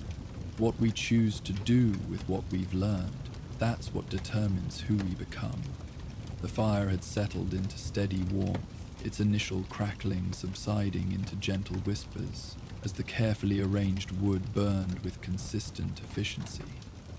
Around them, the forest maintained its peaceful silence, the falling snow creating natural sound dampening that enhanced their sense of isolation from the wider world's concern. "Will you teach me other songs?"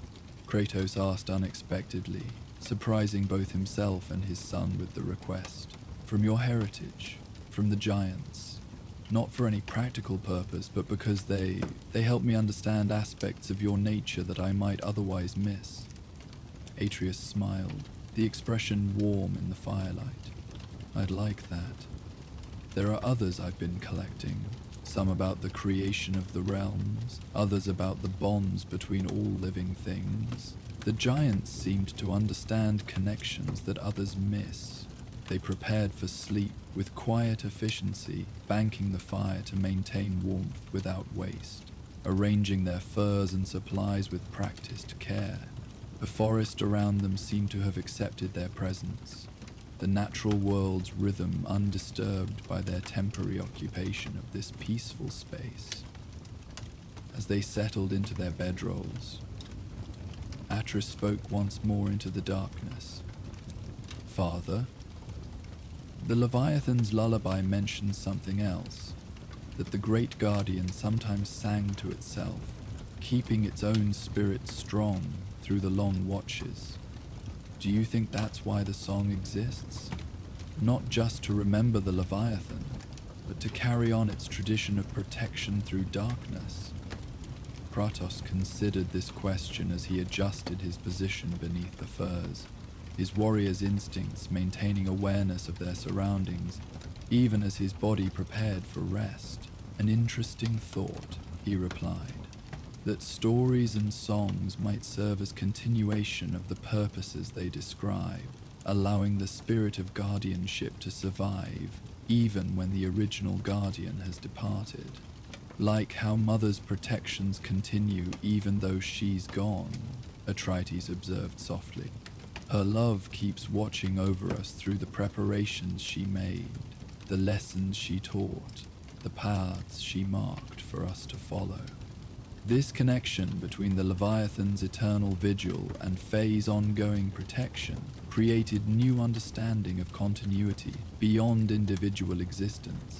The ancient lullaby spoke not just of one creature's service, but of an eternal principle, that those with strength have responsibility to use it for protection of the vulnerable, and that this purpose transcends any single life or death. "Sleep now," Kratos said gently, his deep voice carrying uncharacteristic tenderness. Dream safely, knowing you are guarded. The words echoed the lullaby's final verse, creating deliberate connection between the ancient song's promise and the immediate reality of their forest camp. Atreus smiled in the darkness, recognizing his father's attempt to embody the protective spirit described in the giant's song. There's another verse, Atreus whispered into the quiet darkness, his voice barely audible above the fire's gentle crackling. One I didn't translate fully before. It speaks of how the Leviathan's song could be heard by other guardians across the realms, a call that connected all who chose protection over destruction. Kratos shifted slightly in his bedroll, his attention drawn back from the edge of sleep. What does it say of these connections between guardians? The boy was quiet for a moment, consulting the journal by memory rather than sight in the darkness. It describes a web of watchers, not just the Leviathan in its depths, but others in different realms, all singing the same song of protection in their own ways. Mountain spirits guarding travelers, forest guardians protecting lost children, even some among the gods who chose to shield rather than command. This revelation carried unexpected weight, suggesting that the principle embodied by the Leviathan extended far beyond a single creature's vigil. The lullaby spoke not of isolated guardianship, but of a network of protectors, each serving their chosen purpose while remaining connected to a larger pattern of service. The giants believed that when one guardian sang, others could hear it, not with their ears, but with their hearts, Atreus continued, his voice growing drowsy but maintaining clarity. DB thought this was how strength was shared across distances, how the burden of protection could be carried by many rather than falling entirely on one. Kratos considered this concept as he settled deeper into his furs. Throughout his existence, he had operated primarily in isolation, trusting few and relying mainly on his own power to achieve his goals. The idea of conscious connection to other guardians, of shared purpose transcending individual effort, offered a perspective he had never seriously considered. Your mother spoke of similar connections, he said quietly, the memory emerging unbidden from depths he rarely explored. She would say that love creates bonds that distance cannot break, that those who truly care for others remain connected regardless of physical separation. Like how we still feel her presence sometimes, Atreus observed.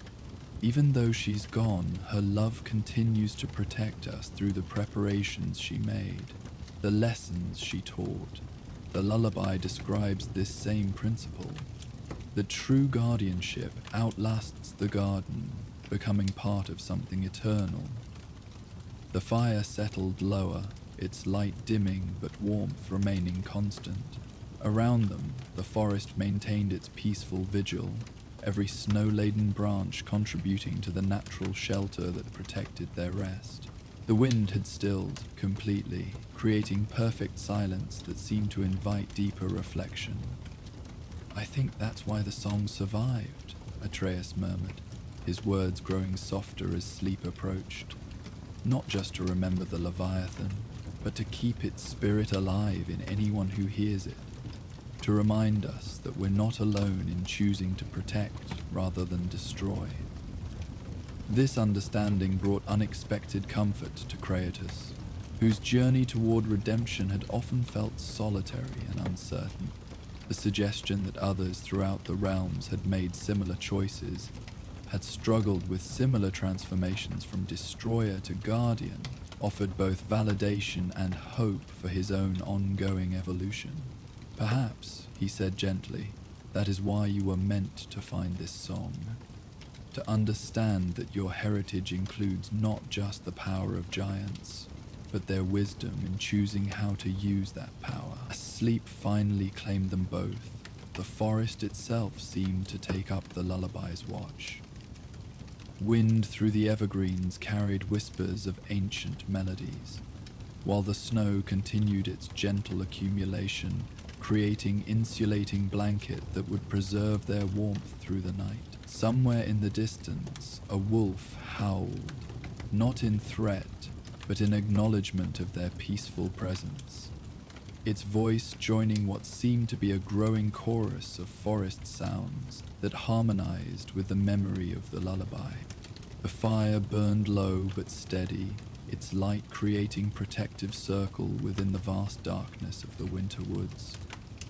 As the flames danced in their contained space, their movements seemed to echo the rhythm of the ancient song, as if the fire itself had learned the melody and was keeping time with invisible musicians.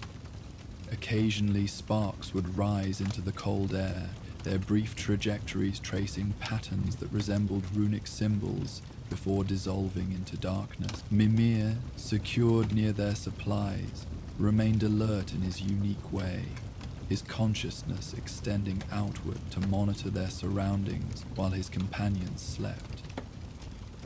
Fascinating, he murmured to himself, too quietly to disturb the sleepers, but clearly intrigued by the subtle changes in their environment.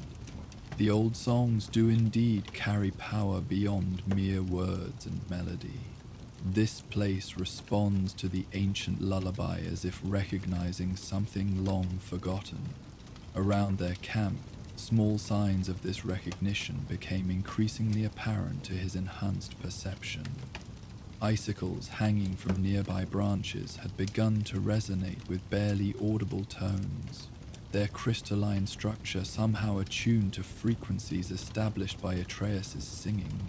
The snow itself seemed to shimmer with subtle luminescence, not bright enough to wake the sleepers, but visible to those with appropriate sensitivity to magical phenomena. The Leviathan's influence extends even here, Mimir observed, his scholarly mind cataloguing these manifestations with both wonder and careful analysis.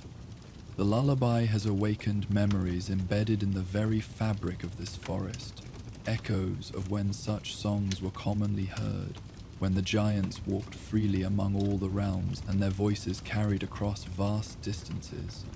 Like the Leviathan in its abyssal depths, like Fae through her lingering enchantments, like Kratos through his evolving commitment to guardianship. The flame maintained its vigil while the innocent slept safely in its glow. The parallel between their small fire and the great creature's eternal watch became increasingly apparent as the night deepened.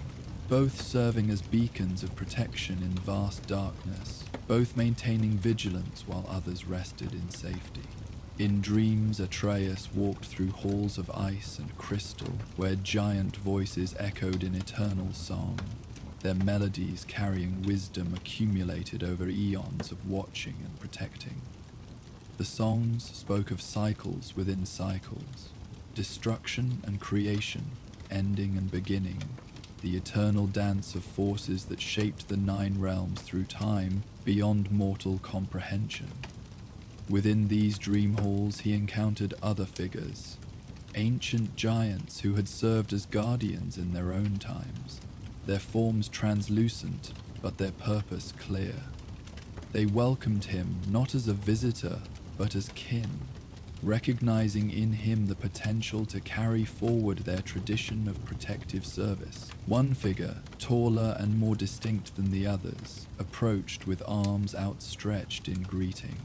"Little singer of old songs," the giant spoke, her voice like distant thunder over calm waters. "You have awakened what has slept too long in silence. The lullaby of the deep guardian carries weight beyond its melody. It connects all who choose to protect over destroy, to serve over dominate."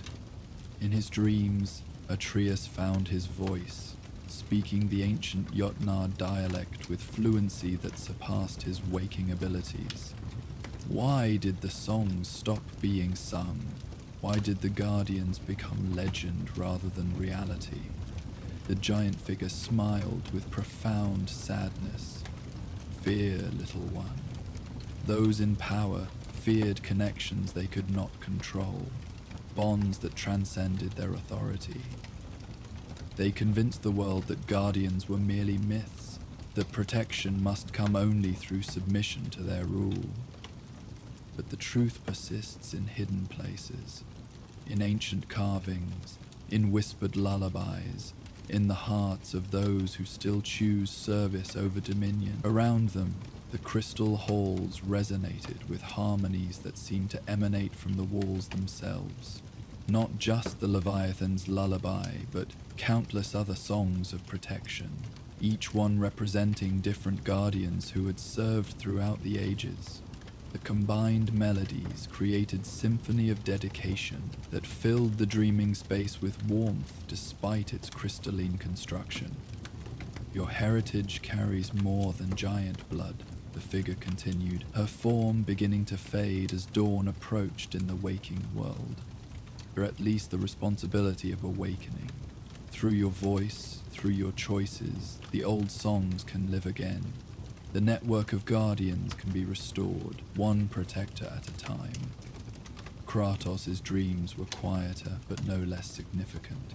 He stood beside still waters where a massive shadow moved beneath the surface, not threatening but comforting, a presence that had accepted the burden of protection without complaint or expectation of reward.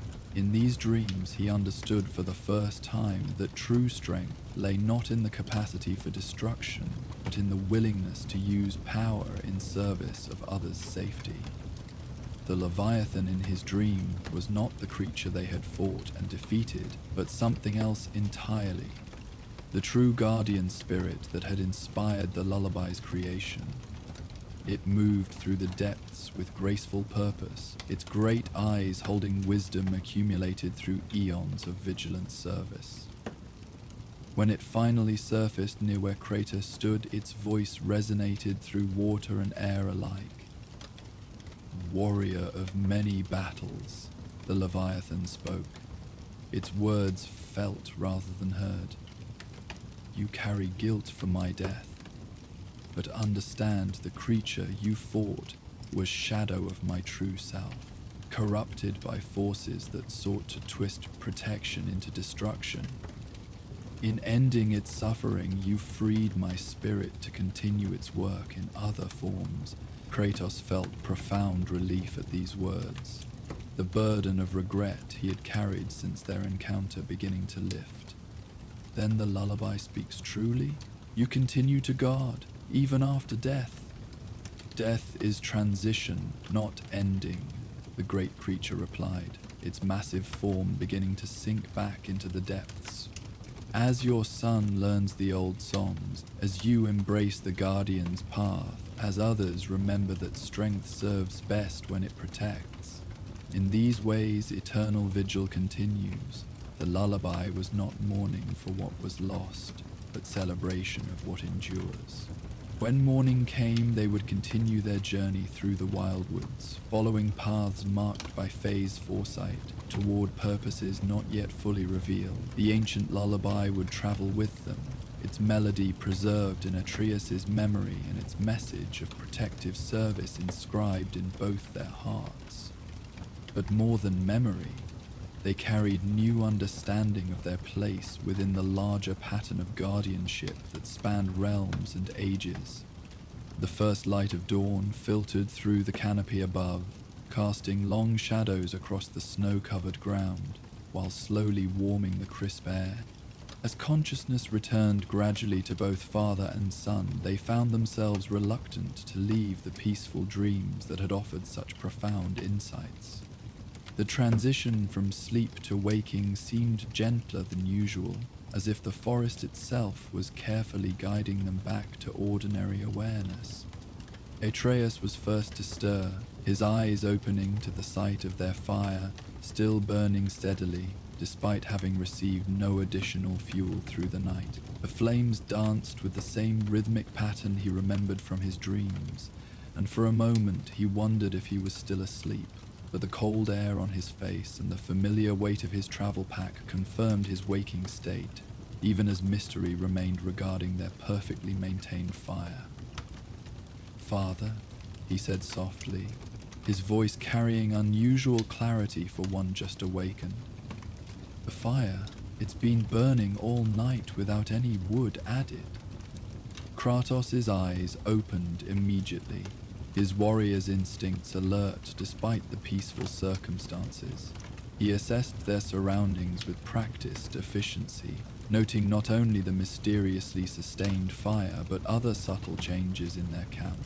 The snow around them had formed natural barriers against wind and cold, creating microclimate that had kept them warmer than should have been possible in the open forest. "The lullaby," he said simply, understanding passing between them without need for extensive explanation. "Its power lingers even after the singing ends." Mimir, who had maintained his vigil through the night, confirmed their observations with scholarly enthusiasm. "Indeed, the ancient songs carry more than melody. They invoke principles that can influence the physical world when sung with proper understanding and intent. Young Atreus's performance last evening created resonance that continues to affect our immediate environment." As they prepared to break their camp, both noticed other small miracles that had occurred during their sleep.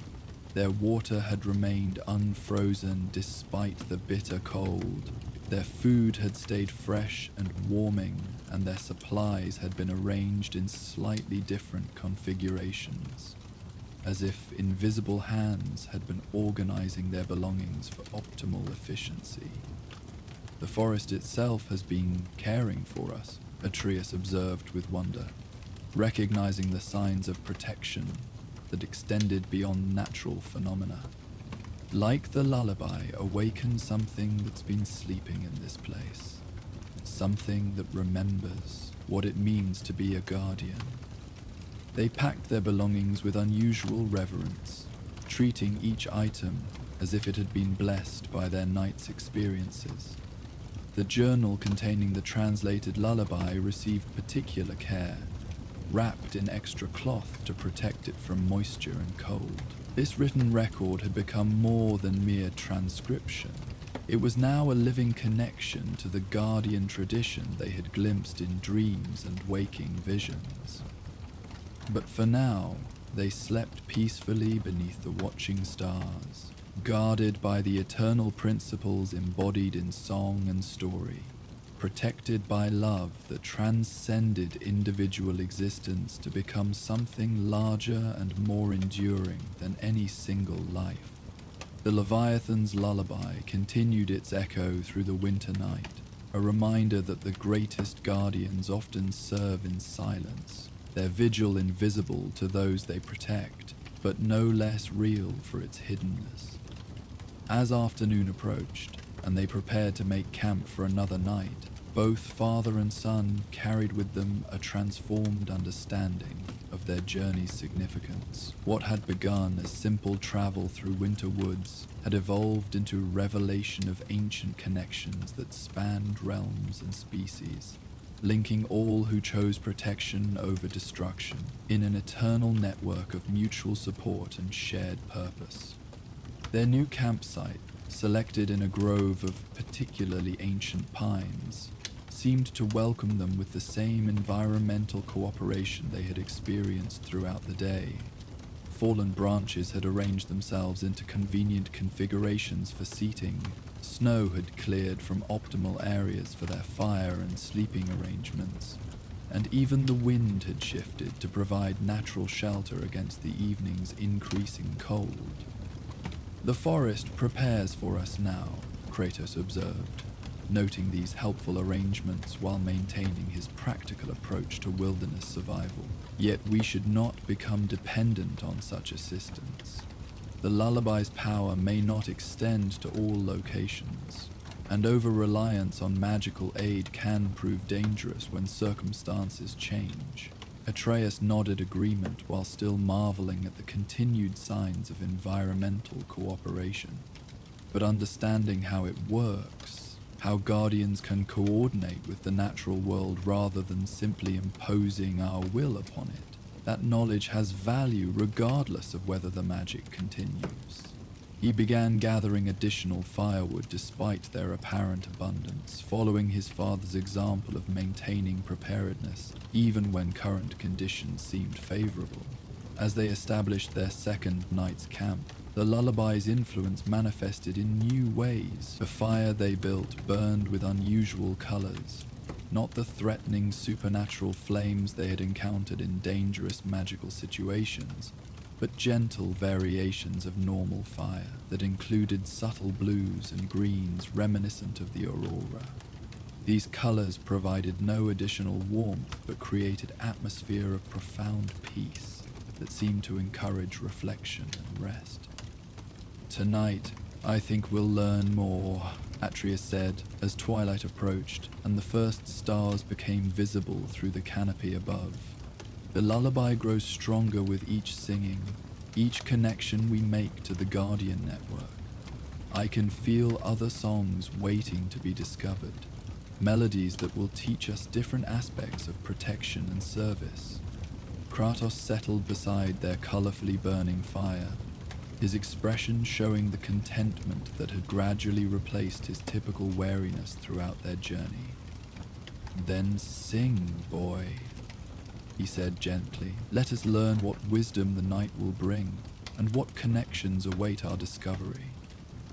As darkness fell around their peaceful camp, and Atreus's voice once again carried the ancient lullaby into the winter air, both father and son prepared for another night of dreams and revelations that would deepen their understanding of the Guardian tradition they had inherited.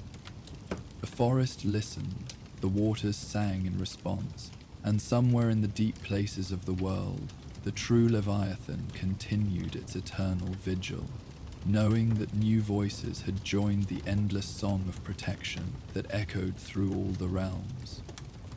In the morning light, they would find that their fire had burned perfectly through the night without additional tending, its warmth maintained by forces beyond ordinary explanation. The snow around their camp had fallen in patterns that suggested deliberate arrangement rather than random accumulation, creating natural barriers against wind while leaving clear paths for their departure.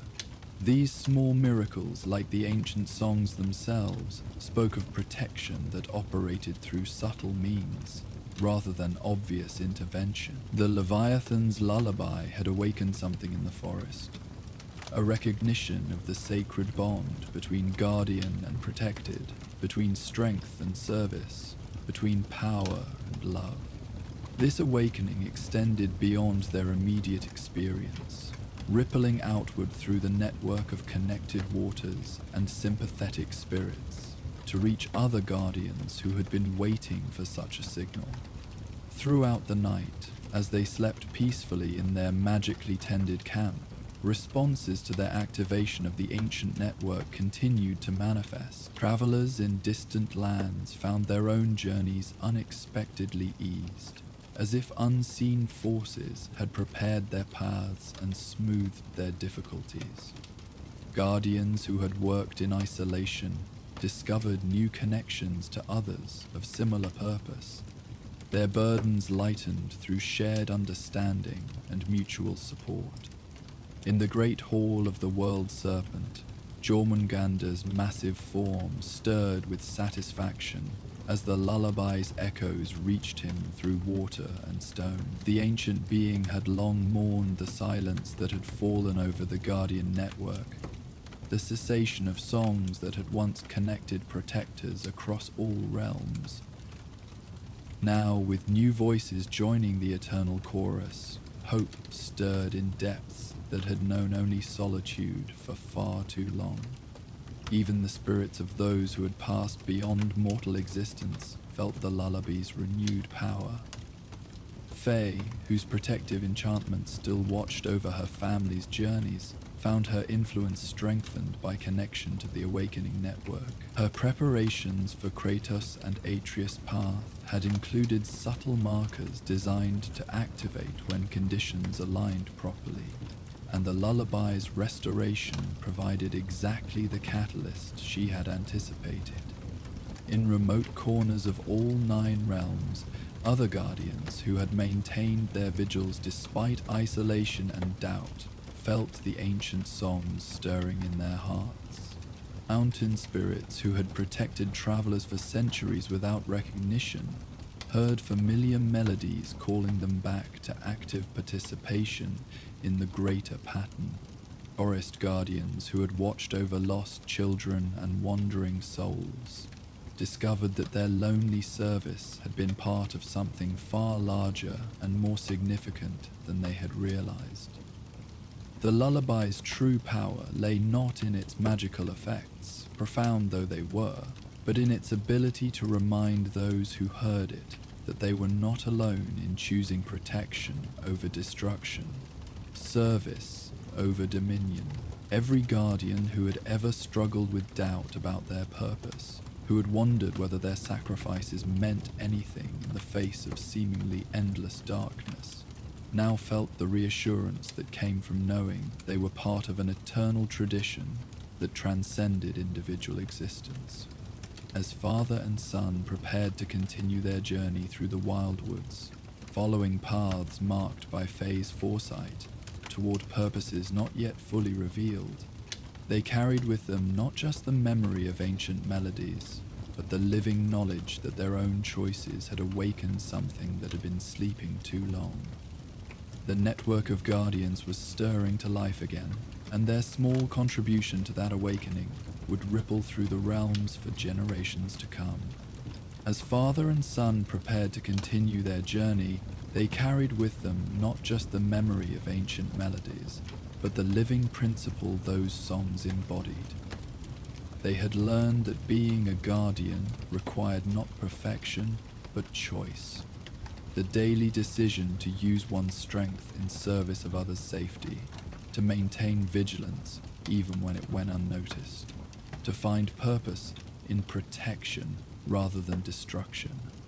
The forest watched them depart with the same benevolent attention it had provided through their night's rest, the ancient lullaby spirit continuing its eternal vigil long after the voices that sang it had faded into legend. In this continuity of protection, they found comfort and purpose, knowing that their own guardianship would someday become part of the same timeless tradition. The Leviathan's lullaby lived on, not just in memory but in practice, as each new guardian took up the eternal watch and added their voice to the endless song of protection that echoed through the 9 realms. In learning to sing this ancient melody, Atreus had discovered not just his heritage, but his calling, to carry forward the giant's tradition of gentle strength, protective service, and love that transcends individual existence to become something eternal and universal. Their footsteps in the snow would soon be covered by fresh falls, but the principles they had embraced would endure, passed on through story and song, to future generations who would need their own guardians in the darkness. This was the true power of the Leviathan's lullaby, not just to remember the past, but to inspire the future, ensuring that the spirit of protection would never fade from the world as long as there were those willing to take up its sacred burden. The rain fell steadily through the night, a gentle percussion that would carry them into dreams of clear skies and new beginnings. But before sleep claimed them completely, they found themselves drawn once more into quiet conversation, the storm's steady rhythm creating a cocoon of intimacy that invited deeper sharing. The ancient cliff stood as a sentinel against time, its weathered face carved by countless seasons of wind and rain into something that spoke of permanence in a world where little else endured. Kratos and Atreus had climbed to this precipice not by accident but by instinct, drawn to high ground as warriors often were when uncertainty clouded the horizon. The grass beneath their feet swayed in gentle rhythm with the evening breeze, each blade catching the last amber light of day as the sun descended toward distant mountains. Before them stretched a vista that commanded respect. Rolling hills carpeted in deepening green, ancient forests that had witnessed the rise and fall of kingdoms, and beyond it all, the approaching storm. It moved with deliberate purpose across the landscape, a wall of churning darkness that transformed the sky into something both beautiful and ominous. Lightning flickered within its depths like trapped starlight, illuminating the massive clouds from within with brief silver radiance that painted the world below in momentary clarity. "It's magnificent," Atreus observed quietly, his voice carrying the wonder that still surfaced despite all they had endured together. He sat cross-legged near the cliff's edge, close enough to feel the wind's full embrace, but far enough back to satisfy his father's protective instinct. The boy's hair danced in the breeze as he watched the storm's approach with the fascination of youth confronting nature's raw power. Kratos remained standing, one hand resting casually on the pommel of his axe, not from any sense of immediate threat, but from habit born of lifetimes spent in readiness. His scarred face showed no expression as he studied the approaching tempest. Yet something in his posture suggested he found meaning in its inexorable advance. The wind tugged at his leather braces and the remnants of his red sash, reminders of battles fought and survived. "Storm breaks tomorrow," he said simply, his deep voice carrying the certainty of one who had learned to read the language of weather and war with equal fluency. Perhaps earlier. The observation held layers of meaning that neither needed to articulate. They had come to this place not merely to witness the approaching weather, but to find a moment of stillness before whatever conflict awaited them. In the distance, the storm continued its patient advance, neither hurrying nor hesitating, a force of nature following its own inexorable timeline. Thunder rumbled across the expanse, low and prolonged, reaching them as a gentle vibration felt more than heard. Spoke of power held in reserve, of energy building toward inevitable release. The sound seemed to resonate in Kratos' chest, familiar as his own heartbeat, yet eternally mysterious in its cosmic implications. He had stood before many storms, both literal and metaphorical, and had learned to find a strange comfort in their approach.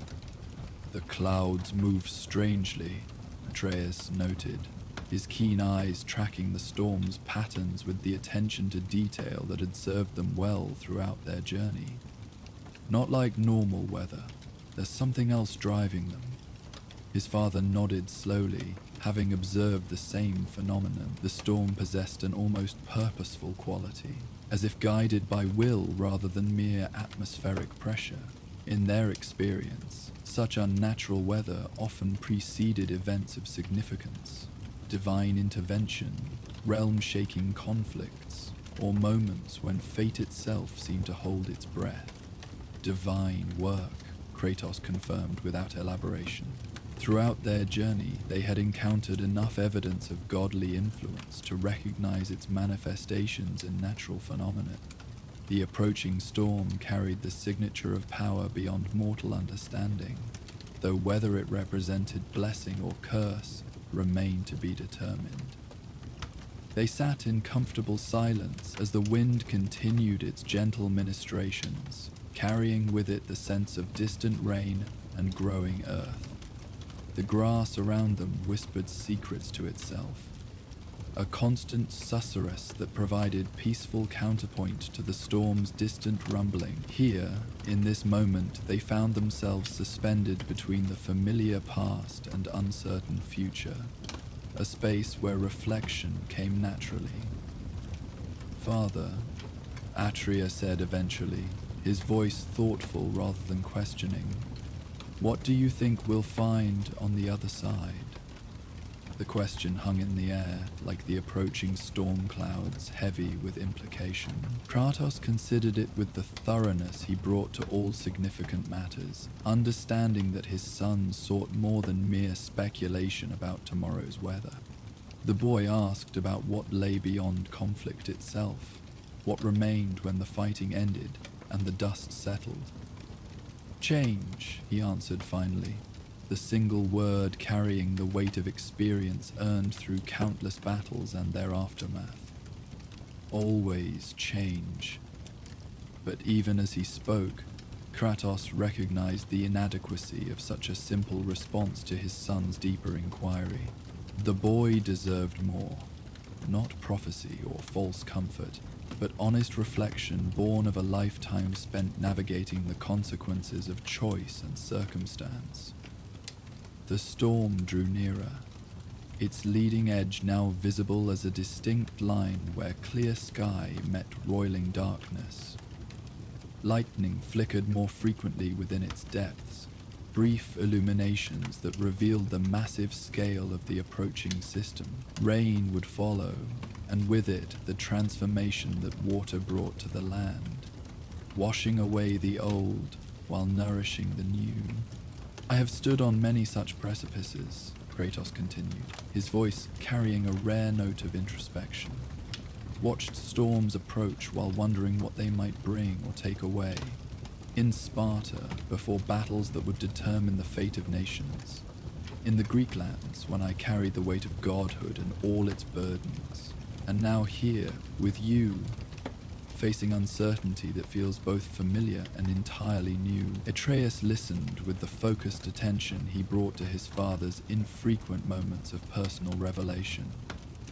These glimpses into Kratos' past came rarely, offered only when circumstances seemed to demand such sharing. The approaching storm had created one of those moments. A natural cathedral where honest words might be spoken without fear of judgment or misunderstanding. What was it like? The boy asked carefully, sensing that his father's mood allowed for such questions. Being a god, I mean, before you came north.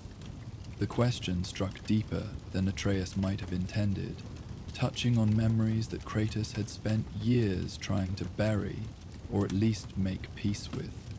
Godhood had brought power beyond mortal comprehension, but also isolation, responsibility, and ultimately a kind of spiritual emptiness that had driven him to seek something more meaningful than divine authority.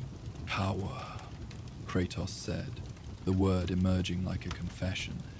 Endless power, and with it, endless emptiness. I commanded armies, shaped destinies, held the fate of mortals in my hands, yet I felt diminished, as if the very power that elevated me above humanity had severed the connections that make existence meaningful. Lightning flashed across the storm's face, closer now, illuminating the churning clouds with stark clarity. The accompanying thunder followed more quickly, indicating the tempest's steady approach. Soon they would need to seek shelter, but for now the storm remained at a respectful distance, close enough to feel its presence, but far enough away to allow continued conversation. The gods of Olympus believed that distance from mortal concerns brought clarity, Kratos continued, his gaze fixed on the approaching darkness. Elevation above human struggles provided perspective necessary for just rule. They were wrong. Distance brought only detachment. Elevation became isolation, and what they called clarity was merely the absence of the very connections that give meaning to choice and consequence.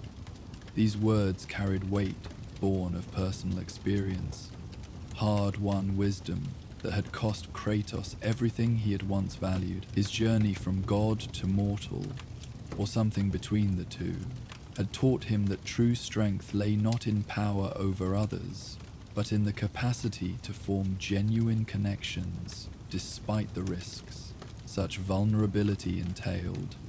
Atreus absorbed these revelations with the seriousness they deserved, understanding that his father shared such insights rarely and only when he judged the moment appropriate for deeper truths.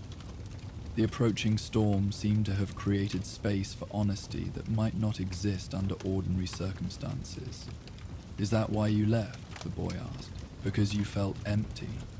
The question touched on events Kratos had never fully explained, even to himself. His departure from the Greek lands had been driven by necessity as much as choice. The destruction he had wrought demanded escape, yet his motivations had extended beyond mere flight from consequences. "I left because I had become everything I once fought against," he admitted, the words emerging with difficulty, but also with relief. The very power that had been granted to free me from tyranny had transformed me into a tyrant myself. I could no longer distinguish between justice and vengeance, between necessary action and destruction born of rage. The storm's approach had become more pronounced, its edge now perhaps an hour away from their position. The air carried the scent of rain and ozone, the distinctive aroma that preceded significant weather. Birds had already sought shelter, leaving the sky to the gathering clouds and the occasional flash of lightning that illuminated their depths. "But you found something better," Atreus said with the confidence of youth, his faith in his father's ultimate goodness unshaken by revelations of past darkness. "You found Mother. You found me. You found a reason to be something other than what you were." Kratos felt something shift in his chest at these words. Not pain, but rather a kind of recognition that his son had identified truth he himself had struggled to articulate. Faye had indeed changed everything, not through any grand gesture or divine intervention, but through the simple act of seeing him as he could be rather than only as he had been. "Your mother saw past the god and the monster to something neither divine nor monstrous," he said quietly. "She saw possibility where others saw only history. And in seeing that possibility, she made it real." The admission felt like a confession, acknowledging a debt that could never be fully repaid. They had given him more than love. She had given him the chance to discover who he might become when freed from the weight of his past. Their time together had been brief in the context of his long existence, yet it had transformed him more completely than centuries of divine power ever had. "She taught me that strength could be gentle," Kratos continued, his voice carrying a note of wonder that such transformation had been possible. Power could protect rather than destroy, that the past, however dark, need not determine the future if one was willing to choose differently. Lightning flickered again, closer now, followed by thunder that carried both promise and warning. The storm would arrive, soon, but its approach no longer felt threatening. Instead, it seemed to match the rhythm of their conversation, building towards something significant, without rushing to reach its conclusion. "What about now?" Atreus asked, shifting slightly to face his father more directly. "What do you choose now?" The question struck at the heart of their current situation, standing on the edge of uncertainty, facing conflicts they had not sought but could not avoid. The storm approaching across the landscape served as apt metaphor for the challenges that awaited them, forces beyond their control that would test everything they had learned about themselves and each other. "To be present," Kratos answered, the words emerging with surprising clarity. "To choose each moment as it comes rather than being driven by what was or what might be. To protect what matters without destroying what does not threaten. To teach you what I have learned while learning from you what I have forgotten." These commitments represented more than mere philosophy. They were practical guides for navigating the complex moral landscape they inhabited. Every choice they made rippled outward, affecting not only their own fate, but the fates of others whose lives intersected with theirs. The storm's leading edge had drawn close enough that they could see individual clouds within the greater mass, each carrying its own burden of rain and electricity. The wind had picked up, causing the grass around them to dance with greater enthusiasm while birds called out warnings to their companions from hidden perches. "Sometimes I dream about what comes after," Atreus confessed, his voice barely audible above the rising wind. "After whatever's coming, after Ragnarok, if it really happens. I wonder if there will be peace then, or if there's always another storm waiting just beyond the horizon." The question revealed the depth of thought behind the boy's growing maturity. Despite his youth, Atreus had already witnessed enough conflict to understand that resolution of one crisis often merely revealed the next challenge waiting in the wings. Yet his inquiry carried hope as well as concern, a desire to believe that struggle might eventually give way to something more lasting. "Peace is not the absence of storms," Kratos said, his words carefully chosen. "'Tis the presence of something worth protecting when the storms come. It is the ability to stand firm without becoming rigid, to bend without breaking, to find moments of stillness even when the world around us remains in motion." As if responding to his words, the wind calmed slightly, creating a pocket of relative quiet that allowed his voice to carry clearly to his son. The approaching storm continued its steady advance, but its immediate pressure seemed to ease, granting them a few more moments of contemplative peace. "I used to believe that peace meant the end of conflict," Kratos continued, his gaze moving between the storm and his son's attentive face. "That could only exist when all enemies were defeated, all challenges overcome, all questions answered. But peace is not a destination to be reached. It is a way of being that can exist even in the midst of struggle." These words represented hard-won wisdom, lessons learned through decades of seeking external solutions to internal conflicts. Kratos had once believed that defeating his enemies would bring peace, then that escaping his past would accomplish the same goal. Only through his relationship with Faye and Atreus had he begun to understand that peace came not from changing circumstances, but from changing one's relationship to circumstances. "Your mother understood this," he added, his voice softening with memory. "She found peace not by avoiding difficulty, but by facing it with grace. She taught me that true strength lies not in the ability to impose one's will upon the world, but in the wisdom to know when to act and when to accept, when to fight and when to surrender." Lightning flashed again, much closer now, illuminating the cliff and the two figures seated upon it with stark clarity. The thunder that followed came almost immediately, a deep rumble that seemed to shake the very stone beneath them. The storm had nearly arrived, yet rather than feeling threatened, they found themselves settled into a rhythm of contemplation that matched the approaching tempest's own stately pace. "What will you do when the fighting stops?" Atreus asked, his question carrying both curiosity and concern. "When there are no more enemies to face, no more quests to complete." The inquiry touched on fears that Kratos had harbored but rarely acknowledged. The possibility that his identity had become so intertwined with conflict that he might not know how to exist without it. War had defined him for so long that peace felt like foreign territory. Beautiful, but potentially treacherous in its unfamiliarity. "I will learn," he answered honestly. "Learn to be a father without the urgency of constant danger. Learn to be a man without the weight of divine expectation.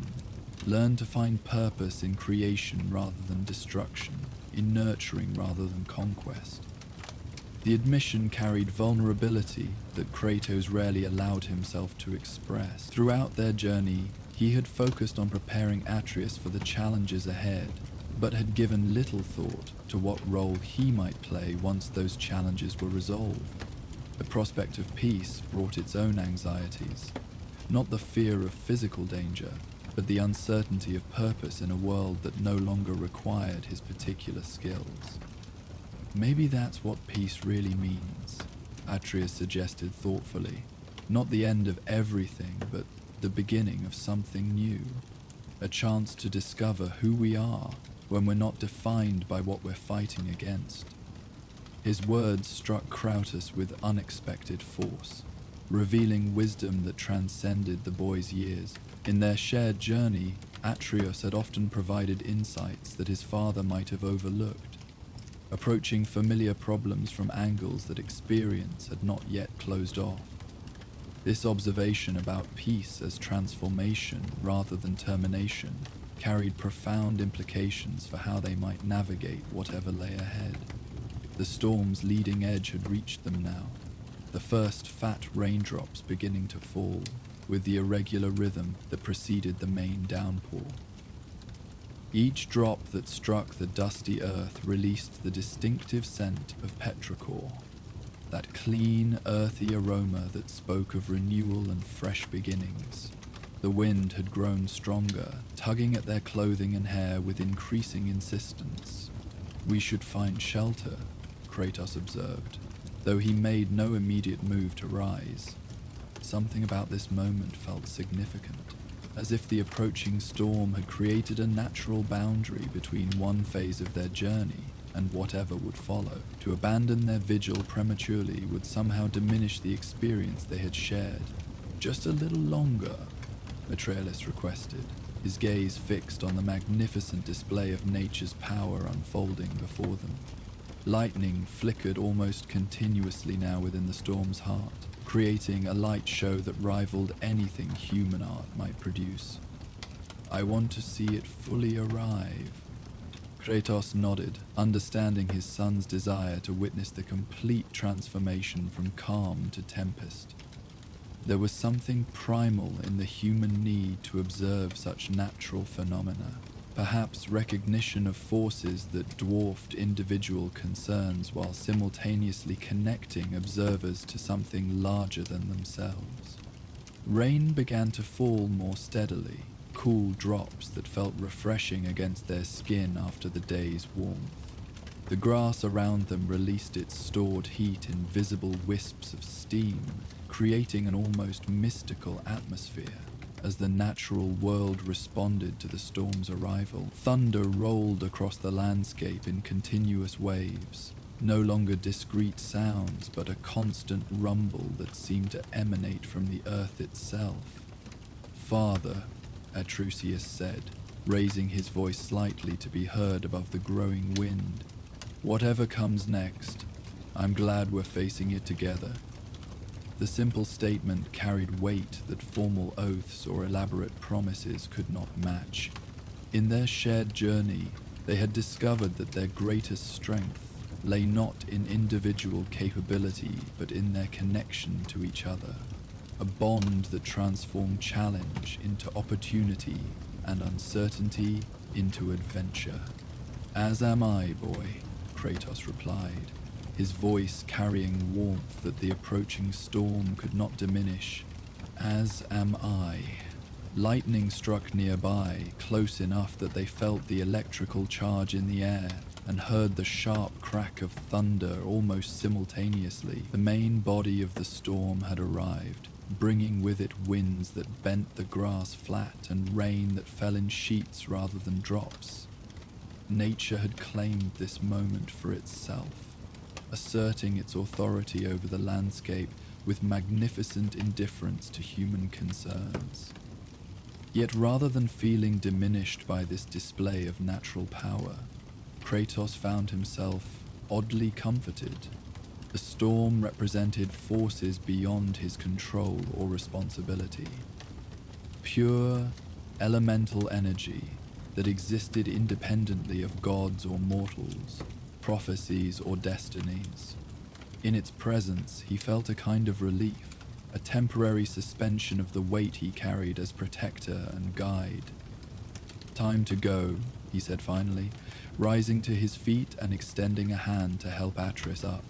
The boy accepted the assistance with a grin, clearly exhilarated by their close encounter with the storm's arrival. Together, they began making their way down from the exposed cliff face toward the shelter of the forest below. As they descended, lightning continued to illuminate the sky behind them, casting their shadows long across the rocky path. The storm had fully claimed the high ground they had vacated, transforming the peaceful cliff into a stage for nature's most dramatic performance. Thunder crashed overhead with increasing frequency, each sound seeming to herald the complete transformation of the landscape from calm to chaos. They found adequate shelter beneath a rocky overhang that provided protection from the worst of the rain, while allowing them to continue observing the storm's fury. Here, pressed close together against the stone wall, they could speak without shouting, while still feeling connected to the elemental display unfolding around them. "Look how the lightning changes everything," Erdris observed, pointing toward the landscape that flickered between darkness and stark illumination. Each flash shows a completely different world, the same place but transformed by light.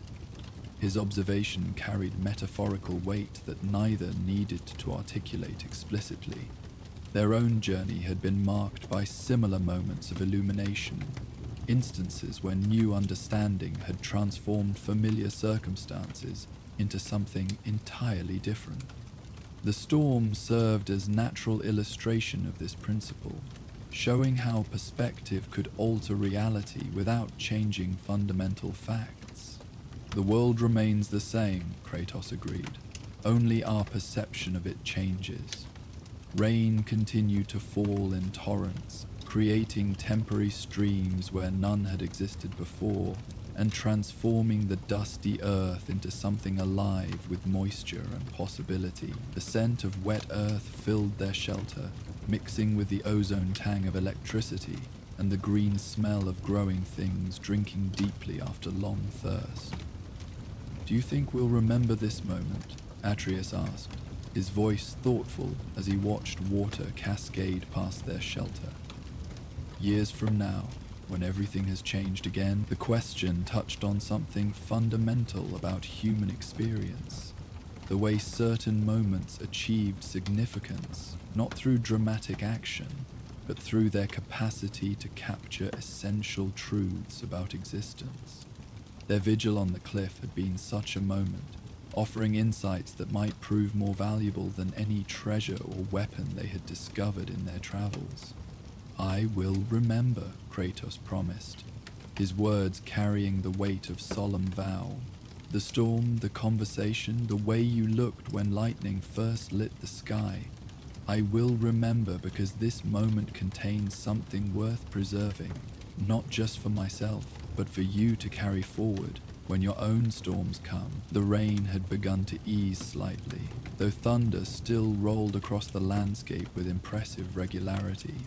The storm's most intense phase was passing, but its influence would linger long after the clouds had moved on.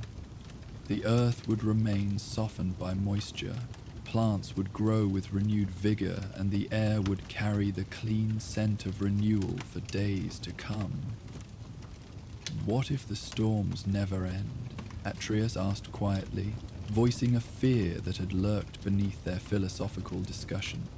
"What if there's always another conflict waiting, another enemy to face, another prophecy to fulfill?" The question reflected genuine concern rather than mere pessimism. Their journey had taught them that resolution of one challenge often revealed the next waiting in the shadows.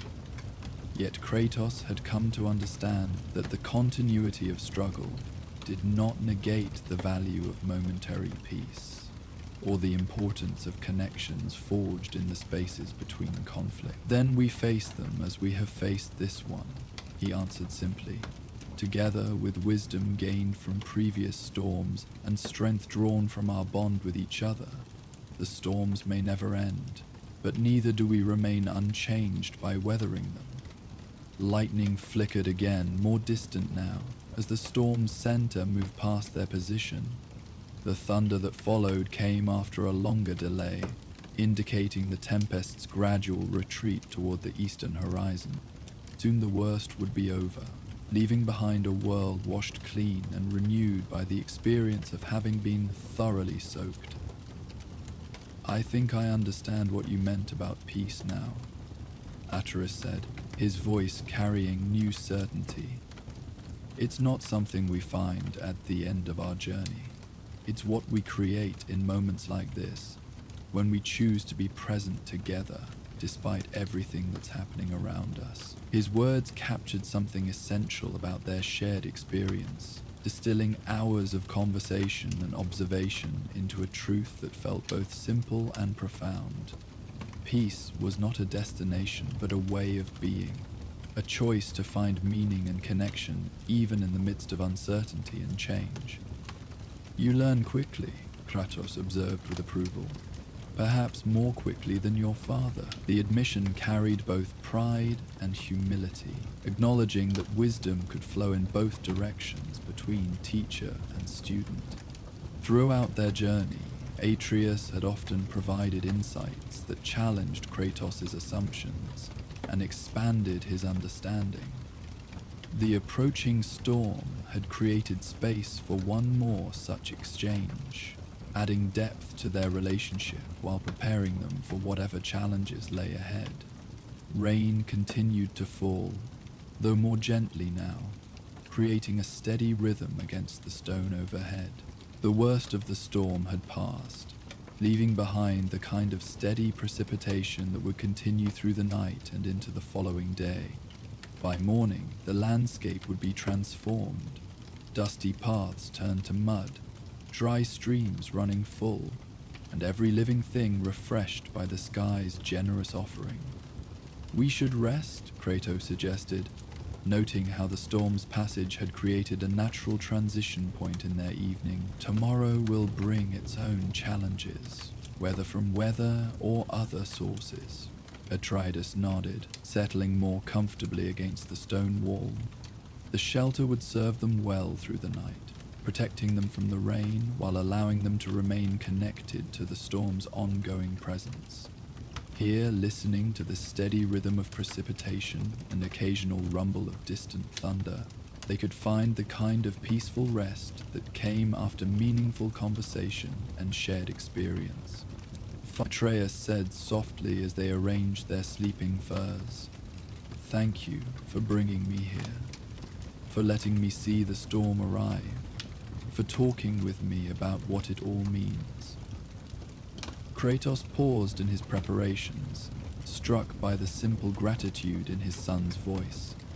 Throughout their journey, he had focused on practical concerns: safety, survival, preparation for the challenges ahead. Yet moments like this reminded him that some of the most valuable gifts he could offer were time, attention, and willingness to share the deeper thoughts that shaped his understanding of the world.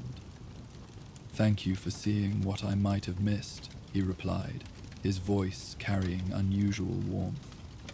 "For asking questions that helped me understand my own answers better." Outside their shelter, the storm continued its steady work of transformation, washing the world clean while nourishing the seeds of future growth. Lightning still flickered occasionally in the distance, but the immediate drama had passed, leaving behind the quieter but no less important work of renewal that came with sustained precipitation. As they settled into rest, father and son found themselves surrounded by the sound of falling rain and the subtle movements of a world being renewed. The storm that had seemed so threatening from the cliff now felt like a benediction, a cosmic confirmation that change and growth were natural parts of existence rather than forces to be feared or resisted. In the morning they would wake to a transformed landscape, fresh and clean and ready for whatever came next. But for now, they rested in the knowledge that they had witnessed something significant together. Not just the arrival of weather, but the unfolding of understanding between two people who had chosen to face the future side by side, whatever storms it might bring. The rain fell steadily through the night, a gentle percussion that carried them into dreams of clear skies and new beginnings, of paths washed clean and ready for the next phase of their journey together. But before sleep claimed them completely, they found themselves drawn once more into quiet conversation, the storm's steady rhythm creating a cocoon of intimacy that invited deeper sharing. "I dreamed of her again last night," Atreus said softly, his voice barely audible above the rain. "Mother." She was standing in a field of flowers, but they weren't quite flowers. They were made of light, growing from the earth like living stars. Kratos turned his attention fully to his son, recognizing the significance of such dreams in their ongoing journey. Faye's presence continued to manifest in unexpected ways, offering guidance and comfort when they needed it most. These nocturnal visitations had become precious connections to the wisdom she had left behind. "What did she say?" he asked gently, his voice carrying none of the gruffness that often marked his speech. In moments like these, when discussing Faye's memory, something softened in him. Not weakness, but rather a tenderness that he allowed himself to express only in the safety of such intimate circumstances. "She told me that storms don't destroy the seeds," Atreus replied, his eyes focused on something beyond the rain-soaked landscape. "It's them dark. The bodies just wash away everything that isn't essential, leaving the important things free to grow." He paused, considering the memory more carefully. "I think she was talking about us, about what we're becoming through all these challenges." The observation carried weight that extended beyond mere metaphor. Their journey had indeed stripped away many of the assumptions and protections they had once relied upon, leaving them with only what truly mattered: their bond with each other and the wisdom earned through shared experience. Like seeds surviving a storm, they had discovered that their essential nature could endure whatever trials came their way. "Your mother always spoke in such ways," Kratos said, his voice carrying a note of fond remembrance, finding lessons in natural phenomena, seeing connections between outer events and inner transformation. "She taught me to look beyond the surface of things, to understand the deeper patterns that govern both weather and the human heart." The storm continued its steady work around them, washing the world with patient thoroughness. In its rhythm, they could hear echoes of larger cycles, the eternal dance of destruction and renewal that marked all existence. What seemed like ending was often beginning. What appeared to be loss frequently revealed itself as preparation for unexpected gain. "Sometimes I wonder if she can see us now," Atreus mused, his young voice carrying both hope and uncertainty. "If she knows how far we've come, how much we've learned together." "She sees," Kratos said with quiet certainty, his words carrying the weight of faith rather than mere hope. "Not with eyes as we understand them, but through the marks she left upon the world and the changes she set in motion. Every choice we make that honors her teaching is a form of sight, a way of showing her what we have become." These words brought comfort to both of them, acknowledging that love transcended physical presence and that wisdom shared during life continued to influence long after the teacher had departed. Daesa's guidance lived on in their growing understanding of themselves and their place in the larger patterns of existence. Lightning flickered again in the distance, softer now, but still visible against the night sky. The storm was moving on, following its own mysterious path across the landscape, leaving change in its wake. Soon it would reach other places, other people who needed the renewal that only such complete transformation could provide. "Do you think we'll always remember this night?" Atreus asked, shifting slightly to face his father more directly. The conversation, the storm, the way it felt to sit together while the world changed around us. The question touched on something fundamental about human experience. How certain moments achieved permanence not through their duration, but through their significance. Some events lasted hours but faded quickly from memory, while others, occupying mere minutes, remained vivid for decades, their importance growing rather than diminishing with time. "I believe," Kratos said slowly, choosing his words with care, "that we remember what teaches us. Tonight has taught us both something important about ourselves and each other. Such lessons become part of us, shaping how we see future storms and how we choose to weather them." The insight carried particular relevance for their ongoing journey. Each challenge they had faced together had left them better prepared for subsequent difficulties, not merely through practical knowledge, but through deeper understanding of their own capabilities and the strength they drew from their connection to each other.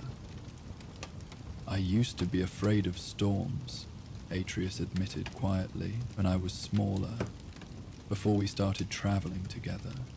The noise, the lightning, the way everything seemed so wild and out of control. But now I find them peaceful somehow, knowing that you're here, that we can face whatever comes together."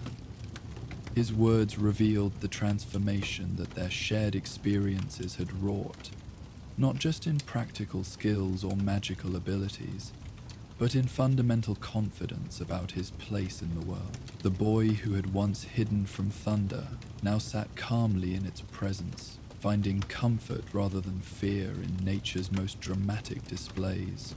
"Fear teaches us caution," Kratos observed, his voice carrying the wisdom of one who had learned to distinguish between helpful wariness and paralyzing anxiety.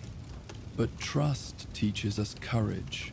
You have learned to trust in yourself, in me, in the bond between us.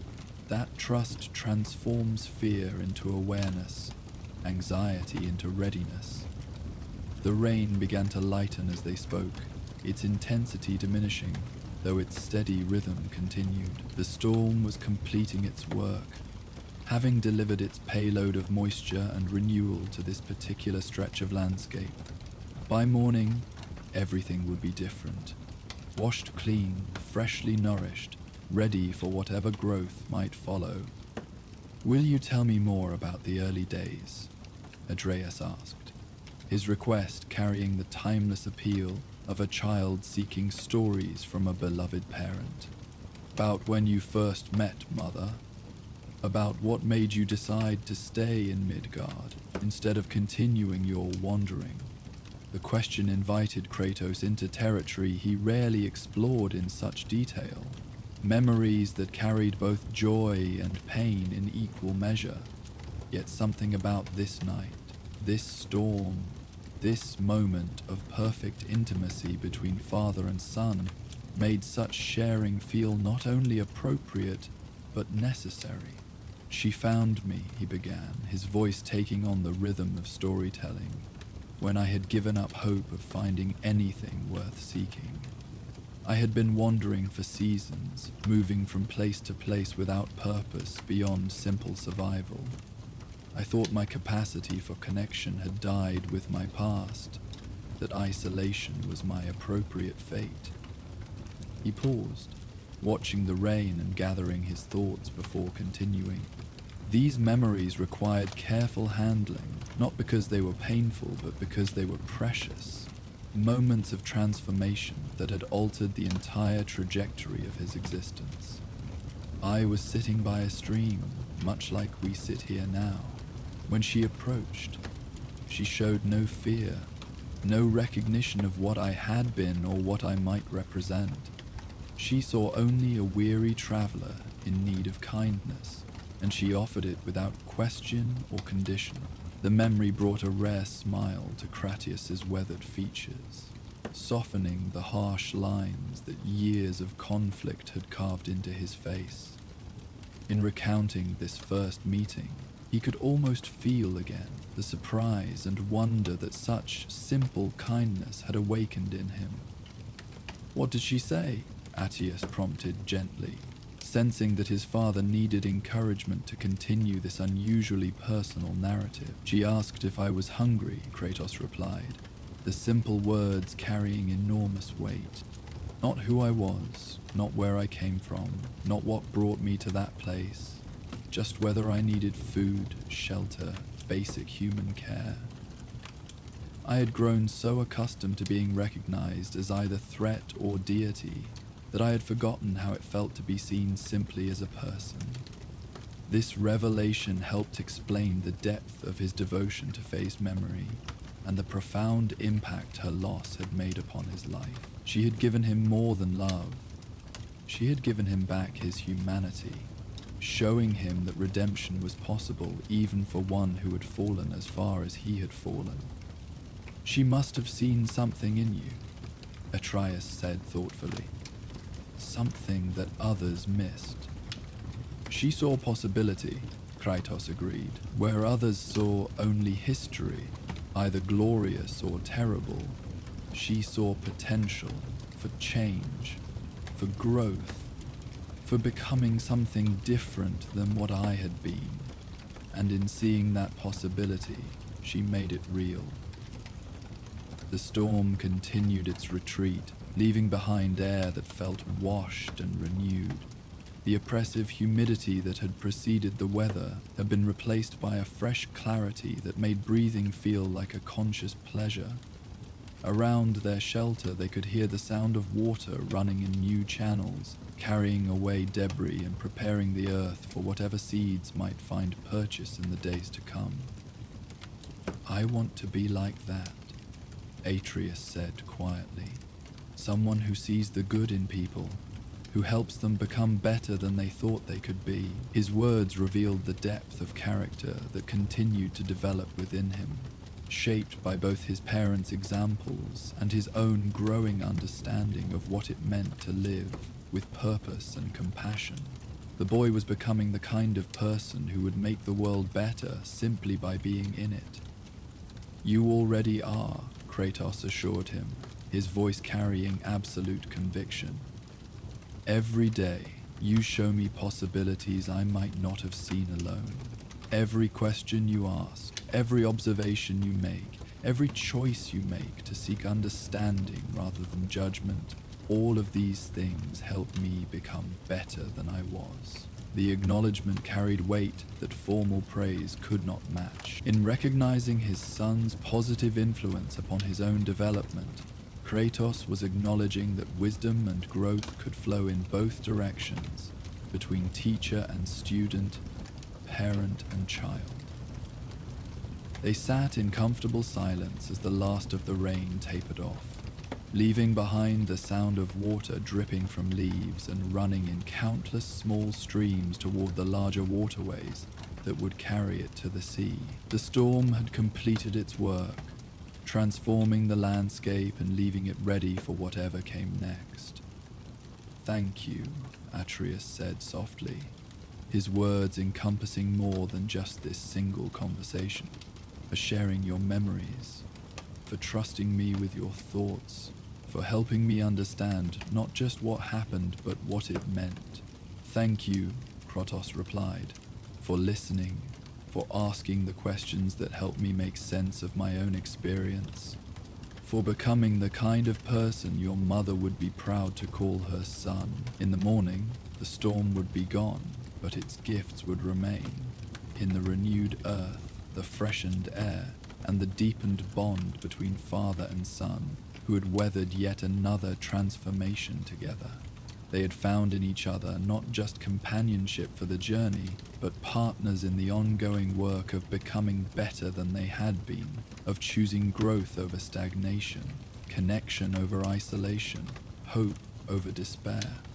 Before the storm breaks, there is always a moment of perfect stillness, a pause when the world holds its breath and anything seems possible. They had found such a moment on the cliff, and in finding it, had discovered something worth carrying forward into whatever tomorrow might bring. The knowledge that peace existed not as destination but as choice, and that some storms, properly weathered, left the world more beautiful than they found it. And so our journey through the realms draws to a close for tonight. May Hypnos, god of sleep, watch over you as you drift through dreams of legendary proportions. If these tales of gods and monsters helped guide you to restful sleep, consider supporting our journey by liking this video and subscribing to the channel. Your support gives me the strength to continue sharing these stories night after night. Remember, these videos play uninterrupted through the night, with no ads to disturb your slumber, just the soothing sounds of mythic realms to accompany your dreams. For those seeking passage to exclusive content, our Patreon offers early access to all videos and special playlists crafted to enhance your sleep. The link awaits in the description below. Until our next journey together, may your sleep be deep, your dreams be mighty, and your rest be undisturbed by the conflicts of gods and men. Sleep well, brave one.